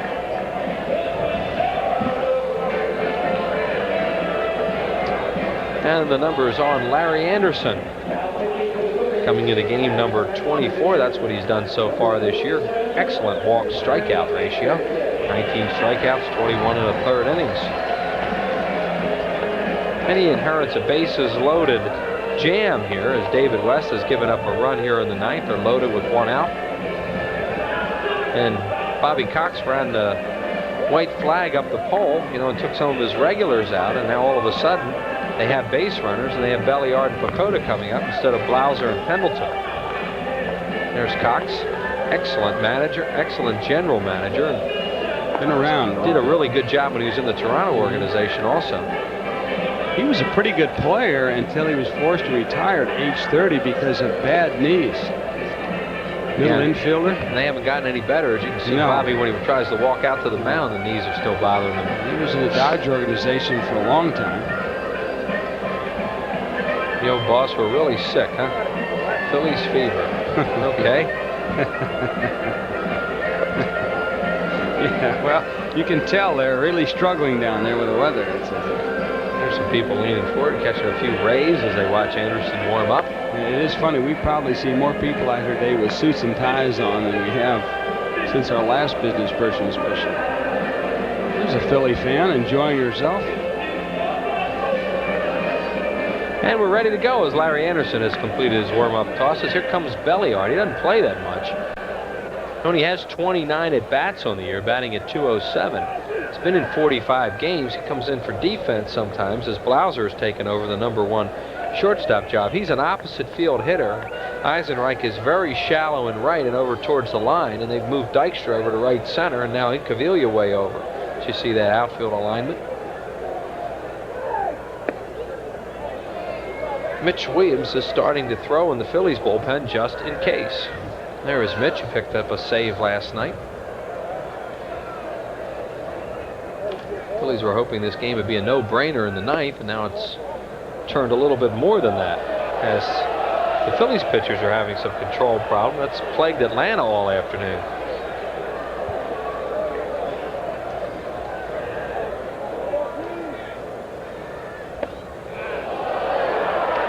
Wow. Come on, guys.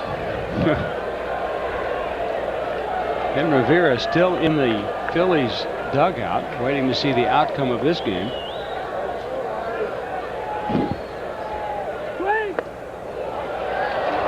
And it's 8-3 on a bases-loaded walk issued by Anderson. The Phillies have hit a batter in this inning and walked the batter with the bases loaded to force in runs. And of course, they're still loaded. And now here is Bill Pacoda. And then you start to get real serious because Justice and Gant are coming up. You know, one swing can make this game very interesting. Sure. 8-3 in favor of the Phillies for Pacoda.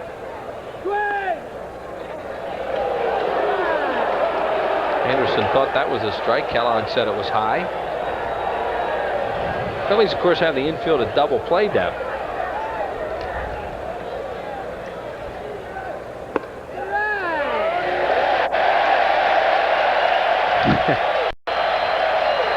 That was predictable.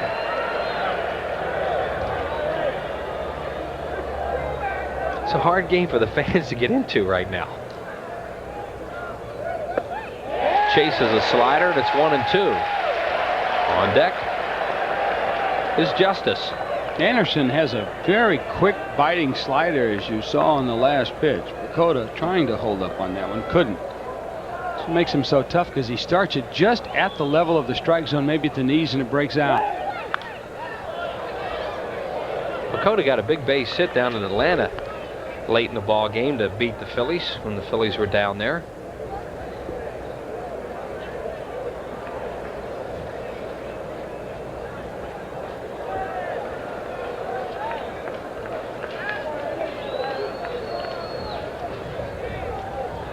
Count of 1 ball and 2 strikes on Bill Pacoda.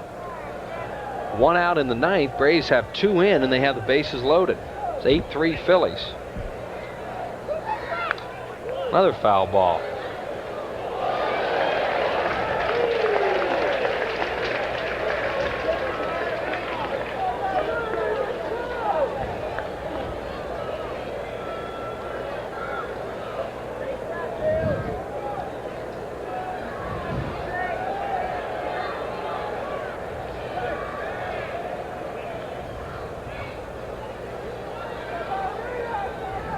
It's been a long inning, or is it my imagination? Yeah. Wow. It sure has. 1 ball, 2 strikes to Pacoda. Outside, ball 2.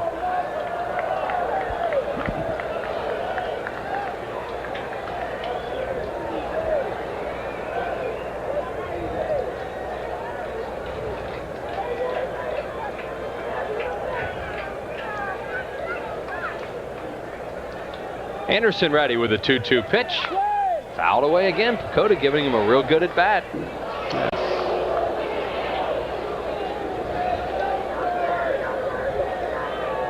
What the Phillies infielders have to be careful of is when an inning goes long like this and the pitchers run deep in the count, 3-1, 3-2, walk some guys, sometimes you have a tendency to get back on your heels a little bit.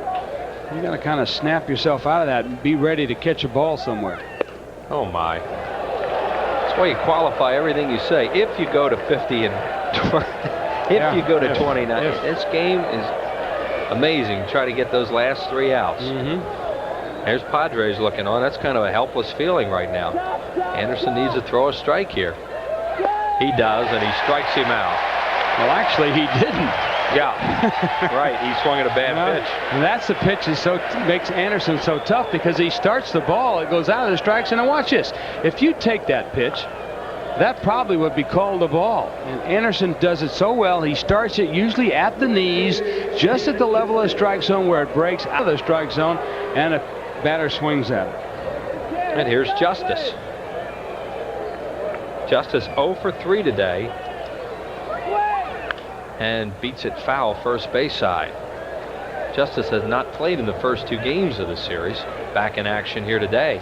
On deck is Gant. Bases loaded, 2 outs. Looks like he has some kind of a wrap on his right elbow. Maybe his elbow, he might have hyperextended it, or he's got a little problem in there, a little muscle pull. But sometimes when you need that to use that elbow area, it might be bothering hitting, because we've seen him take some horrendous swings today.